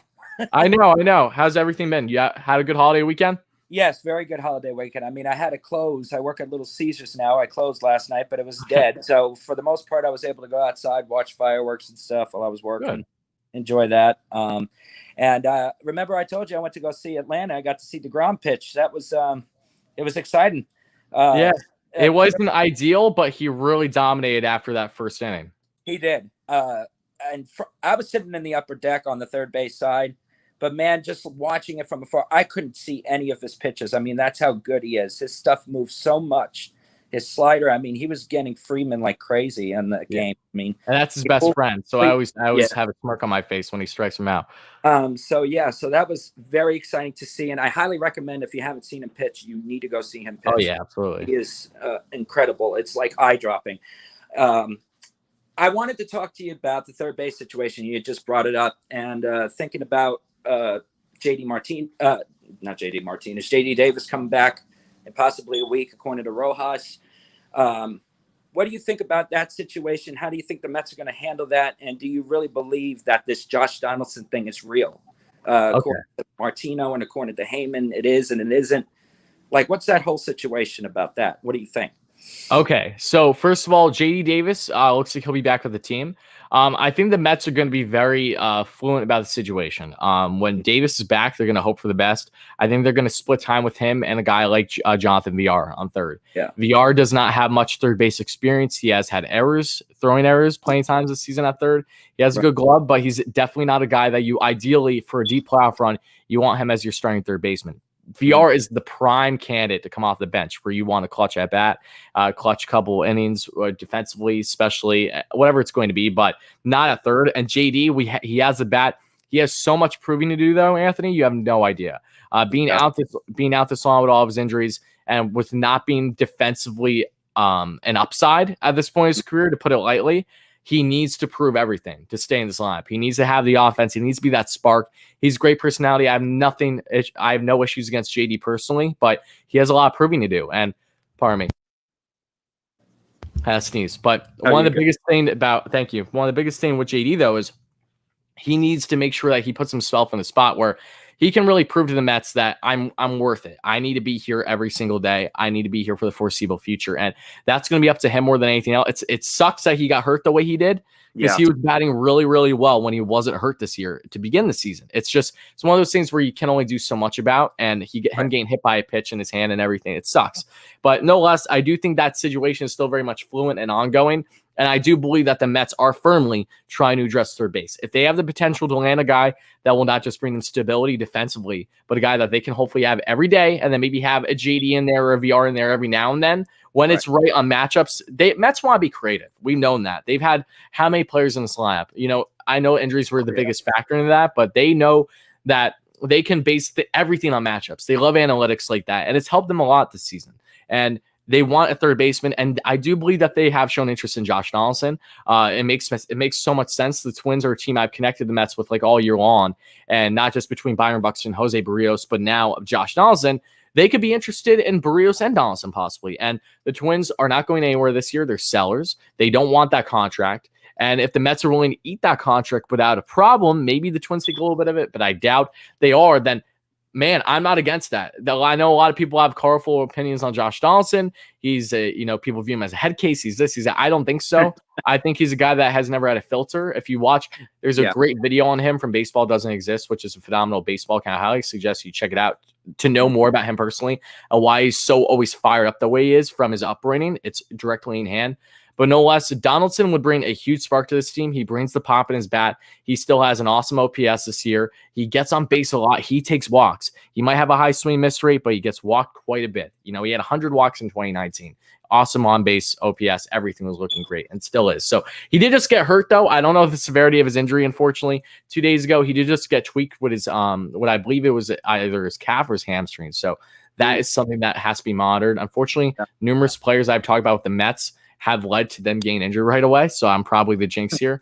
But no less, I do think the Mets, if they find the right suitor and are not giving up the farm for, they will very much consider it like they are right now. They're just showing interest, according to Bob Nightingale, who, again, is the biggest meme in sports when it comes to reporting. But he did say that the Mets have been showing interest in scouting as Asdrubal Cabrera again, no less. So I'm probably will have a video on that tomorrow. I'm excited to talk about that because Asdrubal, ass man, as we love to call him, isn't the same guy he used to be, but he is a guy that could be very serviceable off the bench. So, and he is not a guy that plays third at this point in his career. He doesn't play short really.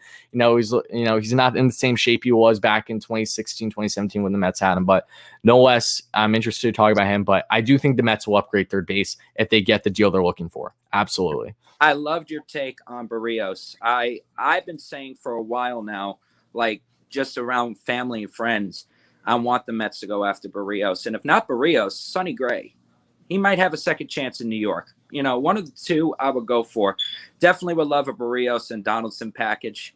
That would be like full-blown, like awesome trade deadline for the Mets. I think that would like solve a lot of their issues. But I really want JD to get the chance, prove himself, especially defensively because he's worked so hard on it for so long. I really hope he could come through and his hand is no longer an issue anymore. But hey, Tyler, it was good talking to you, man. It's been a while. I want to get back on my podcast, but I can't find my damn freaking microphone. After the move, I can't find it. I'm going to try to look for it, and I'm going to try to do some more podcasts again. I would love to catch up and do that stuff again with you, man. It was fun. Awesome, Anthony. Yeah, we'll definitely make that happen whenever you find that mic. But I appreciate you chiming in. I hope you're doing well. And I look forward to talking to you again soon, okay? Yeah, absolutely, man. Thanks. Good luck to you, man. Thank you. All right, guys. So we got 2 callers left, and that's what we're going to end it with today. So if anyone adds in after that, we're going to cut it off. But I see Zurice is in here still. I see Michael. So those will be the last 2 callers of the day. I'm being generous. I normally would have cut off by now, but I like talking to you guys. So now let's get into Zurice for the second and last. How are you, my man? Oh, hi. Hello? Can you hear me? Yeah, I hear you. What's up? You can hear me fine? Yeah. I've had some problems with StreamYard on my phone, and I'm outside, but you hear me, right? Yeah, I hear you. How are you, buddy? All right, that's awesome. How are you, dude? So Good. on my mind recently has been some bullpen concerns. I mean, the bullpen as a whole, I'm not really concerned at all about, but like some specific pieces. Specifically, Miguel Castro. Castro has been a shell of what he was. Trust me, Castro has been struggling mightily the past month. You're absolutely right. And I love Castro, but it's true. I thought he was a guy to watch where the season started. And in the beginning of the season, he really showed it. The thing with him is that he's like 26. He's very young. He has the stuff. His sinker sucks, but I mean, his stuff is so good, but so terrible at the same time. So like, he can throw you like the nastiest sinker you've ever seen, and then the next sinker, it won't break at all. It'll be hanging right over the plate. It's a home run, or he'll just throw it way out of the strike zone, and it's just. I would not be against maybe giving Drew Smith a chance to fill in his role until he figures it out, or or maybe even give it to Familia. I mean, they both walk the field, but I also feel like Familia in 1 inning is a lot more reliable than Castro right now. I don't agree with that notion so much, just because while Familia's looked good when he came back, he was really struggling up until his injury. That past like 2 weeks to a month. So I think there's not stability with either one. But I do think that the Mets are in a situation where Castro is part of this bullpen. He has a significant part, and they're going to continue to use him. I just hope that if they are going to continue to use him and he's struggling, that 1, the All-Star break helps him obviously get a load off, but 2, maybe you utilize him more in scenarios where it's a little bit more of a blowout, like assuming that the Mets hopefully have a nice blowout game or something soon. I doubt against the Brewers, but against the Pirates, that could be more than ideal. So that happens. That's something that I'm in favor of, So I understand the frustration. Don't get me wrong. The bullpen has not looked as money as what it did the first 50 games into the year. But it's still been very good. Like it's been very good. Absolutely. It's just guys like Castro have been alarming. You're right. And and the reason, I think also the reason Familia didn't look as good when he got injured, like Rojas was trying to push him for 2 innings, and that shot is, and that's not how you use him, I don't know why in the first place Castro got this sort of cleanup role in between innings, because he walks the field. So I'm like, why not? Why isn't Trevor May put in more of these spots? Why isn't Drew Smith put in these spots more? I'm like, Castro, I trust him a lot more if you just give him a clean inning, and that's just. And even then, it's risky. But he just, I think it's just so inconsistent how he's used, and I think that's also really frustrating. And it's just, I just think there's so many pieces on this team that Rojas is just, he doesn't know how to use a lot of his players, and that, like, I know, like, when everyone was injured, you're all praising him and stuff. But my concern was, when we have a healthy team, is he going to be a dude who can carry a weak team? But when he has full strength, he just gets too caught up in his, like, shenanigans. And I'm afraid that that's the case. And I would like to have him in the organization. He seems like a great dude, but I think I'm not sure he's the guy who's going to take us to where we want to be. And only time will tell with that. And that's why the Mets did not extend him. Yeah, that's why his contract can still expire at the end of the year. So I get what you're saying. Look, I went back and forth about Rojas all year long. Me But too. One thing that stood out about me is that he really has rallied this team together well. Even with the Mets having their offensive woes and everything, they look really, really comfortable playing for him. And that's something that I didn't see in the beginning of the season, but it became quickly apparent, especially with all the injuries they started to sustain. They really came together as a group, and I've never seen, as much as I've loved previous Mets teams and how much momentum and how much fun they've had, I don't think I've seen a Mets team this sound together. And I think their adversities have been a huge factor in that. But so has Rojas. And I think Rojas being younger, he's only like 37. The guy ain't even 40. He brings that young element to him that I really think is boding well for them. So time will tell. If the Mets go on and win the division this year and they make playoffs, I think Rojas is staying. If the Mets somehow don't make playoffs or they have severe like in-game adjustment issues where it's becoming more of a problem than what all the positives have been down the stretch, then I could see him walking. But if the Mets make playoffs this year, if they win the division, and if things continue to trend upward, I don't see him going anywhere for at least another year.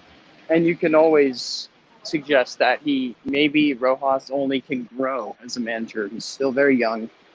But the only issue with that would be that if they don't think that time is very close, then that would be like, even if they do win the division, I don't think he's safe because of those reasons. But I do agree with you that the players love him. I didn't see this with Mickey Callaway. Like the whole Mets universe hated this guy, Mickey Callaway. Yeah. I mean,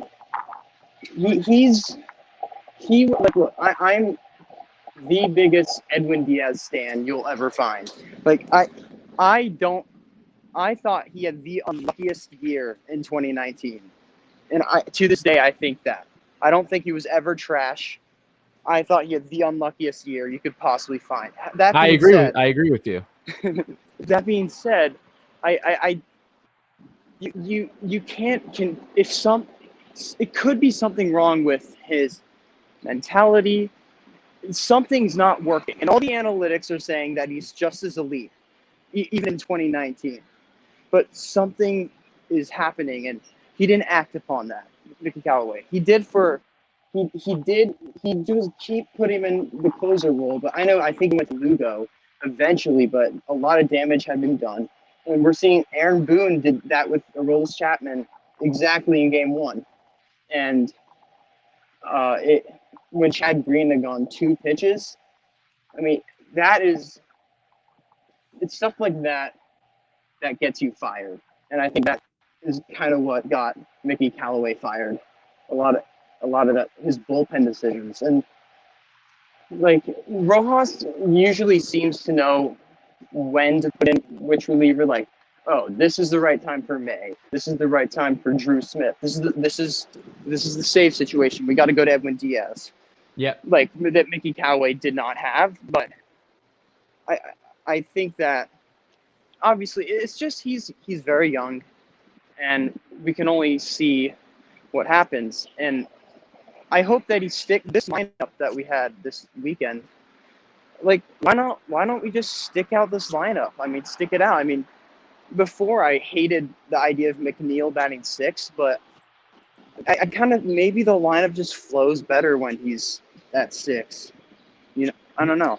Whatever it does to help bring this success, this team consistent success is all that matters to me, Zurice. But I have to let you go just because I have to get my last caller and then I have to get out of here. We got festivities on the day. So Zurice, I appreciate you, my man.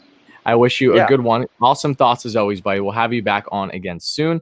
But yeah, no, he's absolutely right. It's going to be interesting to see what happens with Rojas, but I've been more often than not on the notion that Rojas is looking safer by the day, to be honest. He might give us hair pulling moments, but I don't think it has been nearly enough to even justify the matter of him being gone versus what we saw right in the beginning of the season. Like, things have changed drastically, and I'm thoroughly enjoying his in-game adjustments, how better they've been than what they were. Really, I'd say, take 40 games ago, for instance, the first 30 games, a lot of frustration there, but a lot's changed. So now we're going to get into our last caller of the day, and that's going to be Michael. Michael, how are you today, my friend? Good, Tyler. How are you? I'm good. Thanks so much for waiting. I know that was a little bit of a long wait, but happy to get you in here. No problem. All right, so just two quick things I want to get on. Sure. Lately, Donaldson's name has been brought up in possible trade talks, and I know it's kind of worked out pretty well because you're big on Buxton, you're big on Barrios, and you're now Donaldson's coming up, and luckily the Twins suck this year, so that kind of helps. But a name that seems to have just tossed in the garbage that, aside from Bauer and Real Muto in the offseason, we were connected to the most. And now it kind of makes more sense to bring it back up considering the losing streak they're on, is why isn't Chris Bryant's name being brought back up into the talks now? Because they were connected. They start off kind of slow. They figure, okay, Chris Bryant, he got pulled from that game, and then he had the injury, and then the Cubs caught fire, and then it's like ever since they came to Citi Field, they've sucked. They had the no-hitter, and I think they've lost 9 in a row or something along those lines. Yeah, I think it's 8 or 9. Yeah. Yeah. So why I feel like Chris Bryant's name should be brought back up at least in some talks. I mean, I would give me Chris Bryant over Josh Donaldson any day of the week, unless it's MVP Donaldson. But give me Chris Bryant every day of the week. Yeah, no, look. I'm not comparing. If we're comparing the two, I of course want Chris Bryant. That wasn't the situation. You know what I mean? Yeah. The Donaldson talk. I understand both. Chris Bryant, might I add though, according to Martino, and it's Martino, so take it with a grain of salt, but his article stated that the Mets are still very much interested in Bryant. They haven't stopped since the offseason. Now, he did not state that the Mets have shown further interest in him again. It doesn't look like there's any talks. According to reports, again, the Mets were really strategic in the offseason. The one big thing is that a lot of the guys that they ended up landing, you didn't hear much about until it actually happened. There wasn't nearly as much build-up with the guys they actually landed. There was some with guys that they fell short on, most notably, whether it was Springer or Bauer, et cetera. But a lot of the guys weren't. And Bryant's interesting because, like I said already, I don't know if you saw earlier in the live stream, but if the Cubs continue their downward spiral, they should absolutely be sellers at the deadline. I think that they should have, even if they would be first. I think they'd be foolish not to. The Cubs are not going to go anywhere this year. Their best pitcher they trade away in the offseason. And to think that they're going to have sustainable success throughout the year is just foolish. It's not going to happen. And I stand firmly behind that notion. I always have. But Bryant is in a prime spot because if the Mets really want to go all in on him, by all means do it. If you're going to give up a top prospect, I don't want you to. But if you're going to, at least make sure that you're doing it because you solidify that you're going to extend him long term. That's something I'm not against. You know what you're getting with Bryant by now. He's been a little bit slow moving, though. I know that Bryant, from what I've seen at least, has not been as red hot nearly as what he was to begin the year. His first month and a half, he was looking like a sure lock to be, one of the best players in the league this year. He's cooled off quite a bit since then. Maybe that goes in hand with him playing a lot of different positions this year. And, that could affect him maybe at the plate, just knowing that he has different things he has to worry about each day. Possibly. No less, though, I would take Bryant over Donaldson any day of the week if you're doing side by side. But what's so appealing about Josh is one, he should be cheaper. He's a lot cheaper because of his contract. His contract sucks. The Twins don't want that contract. And that could benefit the Mets in a bigger deal should they find themselves really wanting a guy like Barrios, that they have been reportedly connected through Jeff Passan, as the Mets would absolutely love him as like a prime trade target for starting pitching. So if the Mets can land Barrios at a slight discount because they take on Donaldson's contract, how do you not be interested in that? So I understand the pros and the cons of both. Would I prefer Bryant over Donaldson? Absolutely. But if the Cubs are staying firm that one, maybe they're not going to be sellers at the deadline, and two, they find themselves in a spot where they don't want anything less than like a Francisco Alvarez and then some, the Mets would be foolish to continue to go down that route versus them possibly getting him in free agency or a Donaldson as their other options. So again, I think they have a lot of options at third base, but I understand the pros and cons of both of them. Yeah. Okay. And then this next point is more of a future general type of thing, more than a 2021 season type of thing. And it stays on topic of third base, but it also branches out to other businesses as well. Third base and center field are two positions that I feel like we're okay with, but as of right now, but we shouldn't be in the future. In that JD Davis he's weird because his bat is really good, but his defense is not. Unfortunately, Preaching to the choir. He doesn't have a good glove, and it sucks because if you look from offensive standpoint, his bat makes him a starter. His glove does not, and I feel like JD is a guy that you want in the clubhouse. He's one of those glue guys that keeps the club together. Kind of like what Lindor's doing. Well, Lindor's a superstar. That's completely different. And also, it kind of the same thing with in center field. Nemo has a great bat. I've been weary of his defense in center field for years. I feel like as a center fielder, you should have the best defense on the diamond. And personally, considering you have to cover the most amount of ground, and Nemo's glove for me just doesn't. It's average for me, but it's not like he's not gonna make those diving plays in the gap. He doesn't have overwhelming speed, and a guy that you've been high on, Byron Buxton, would be perfect. A Barrios plus Buxton. It's going to take a lot if a package like that would be to be considered, even agreed upon. But Buxton in center field would immediately change the defense. It would take pressure off Smith and Conforto in left and right. They wouldn't have to cover as much ground.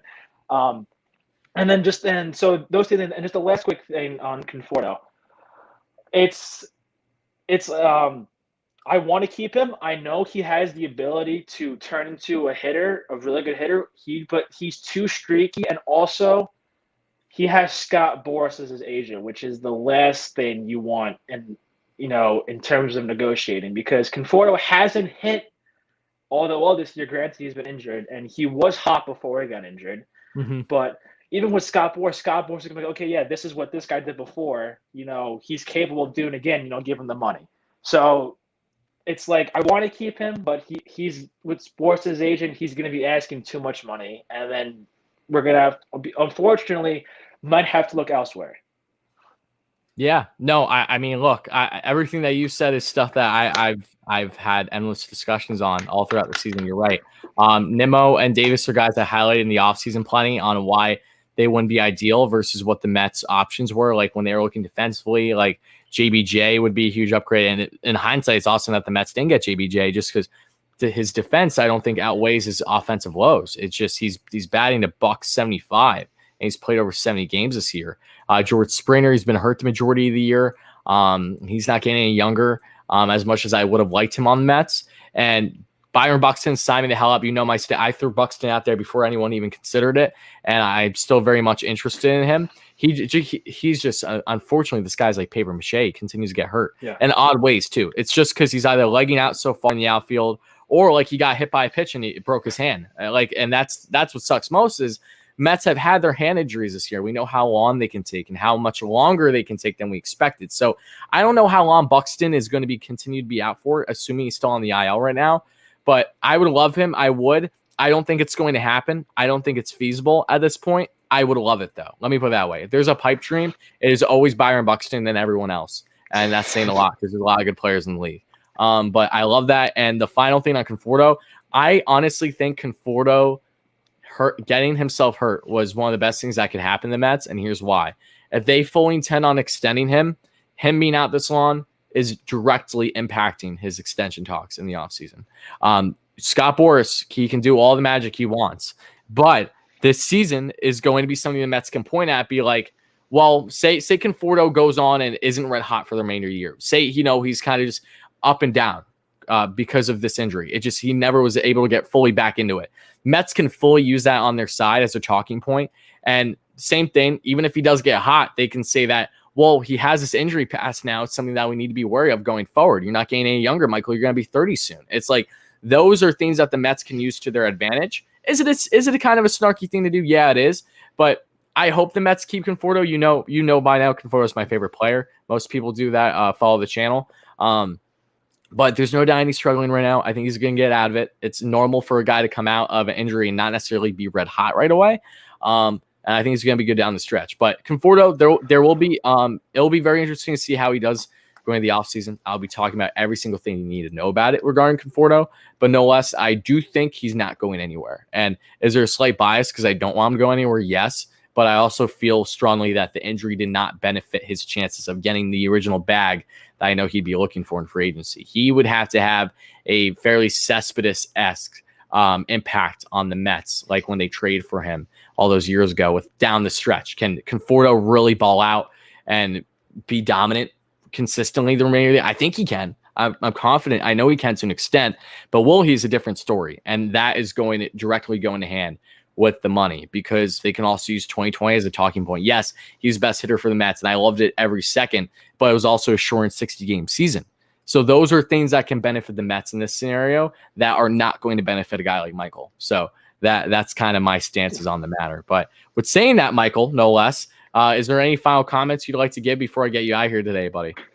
It's kind of in a way, yeah. I feel like I want to look at the Mets and say, we're a good team. We deserve to be a first place team. But I look at the division and it's like, well, there's not really that much competition. And it's like, I know we're a good team.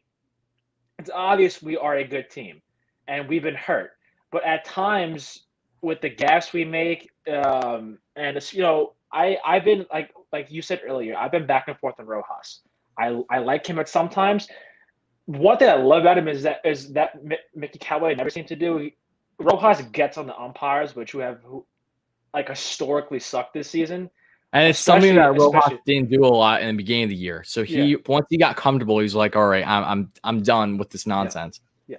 And it's like there's times where, okay, the Mets are fully rallied behind Rojas and he's the guy for us. And there's times where it's like, what the hell this guy's doing? And my concern is, we win the division, come playoff time, we have, a manager that's basically a rookie, and he's going up against, let's say, the Dodgers with Dave Roberts, or, the Padres have a rookie manager too, who hasn't really been there. But, come playoff time, I feel like he might, get panicky and not make the right decisions come playoff time that, in other words, he would do during the regular season. It gets on my mind. Obviously, it's a ways away. We could still not make the playoffs, and he couldn't be our manager come next season. But it's something that I do think about, and it's something that I do worry about from time to time. Yeah, no, you're right. And look, it'll like I was saying to previous callers, it'll be very curious to see what Rojas does down the stretch here. If the Mets make playoffs again, I don't think he's going anywhere. I think he kind of locked himself in because he proved that with all these adversities they were able to get over hump. Could Rojas's inexperience be shown? Could it be exposed in say playoffs, and that could be their downfall? Sure, it could. It very well could. But again, he's a young manager, so the team is committing to going through this process with him at least for this season. So that's why they're not committing to him long term per se right now. They're not extending him, but he's shown a lot of really good signs of progression this year. And as long as he continues to do that, yes, he'll get exposed here or there, but as long as he doesn't put the Mets in a situation where they make a big step backward and they really get exposed in, say, playoffs because of just strictly managerial positions, which I don't think is going to happen. But if that does, then that's a conversation piece you can have where, okay, Rojas is not fit for this team for the following season. And that's exactly the kind of factors that Zach Scott, Sandy Alderson, Steve Cohen, they're all going to be looking at going into the remainder of the year in playoffs. So you're absolutely right, though. I'm very curious to see what's going to happen with him. I'm excited, though, too. I like uncertainty. Uncertainty means that there's either a negative or there could be really a positive. And I've seen positives with him in this group. So I'm going to be keeping that in mind going forward. But Michael, I appreciate you, my man. This was an awesome discussion. I hope you have a great rest of your day. I appreciate you waiting. And let's go Mets, my man. Let's go Mets. I hope to be back in a Q&A at some point in the future. Thank you. Thank you for having me on. Appreciate your time. Appreciate you, bro. All right, guys, that's going to conclude it for all of our callers, and that's going to conclude it for today's stream. So I hope you all have a great rest of your day. Hope you all have had a fantastic 4th of July weekend. I don't know what you did for your 4th of July, but it was absolutely fantastic, and I'm looking forward to spending time now with my family and friends for the remainder of the day. So thank you all so much. Appreciate you, and continue to let me know your thoughts in the comments down below. But I see I see WardyNYM. We got a Yankees version of me over here. That's funny. I see Blacklist Outdoors, my man. Appreciate you, Gerald Montgomery, a great member on the channel, and everyone else in the chat. If I missed your questions, I sincerely apologize. There's a lot of people in the chat, but thank you so much. I hope you guys enjoyed this episode of New York Mets Talk Live. And next time that we will be live during the week, we should have Richie back on the show, whether it's here or on Mets Media's channel. So have a great rest of your day, everybody. Love you all. Let's go Mets, baby. Let's see what they can do against the Brew Crew.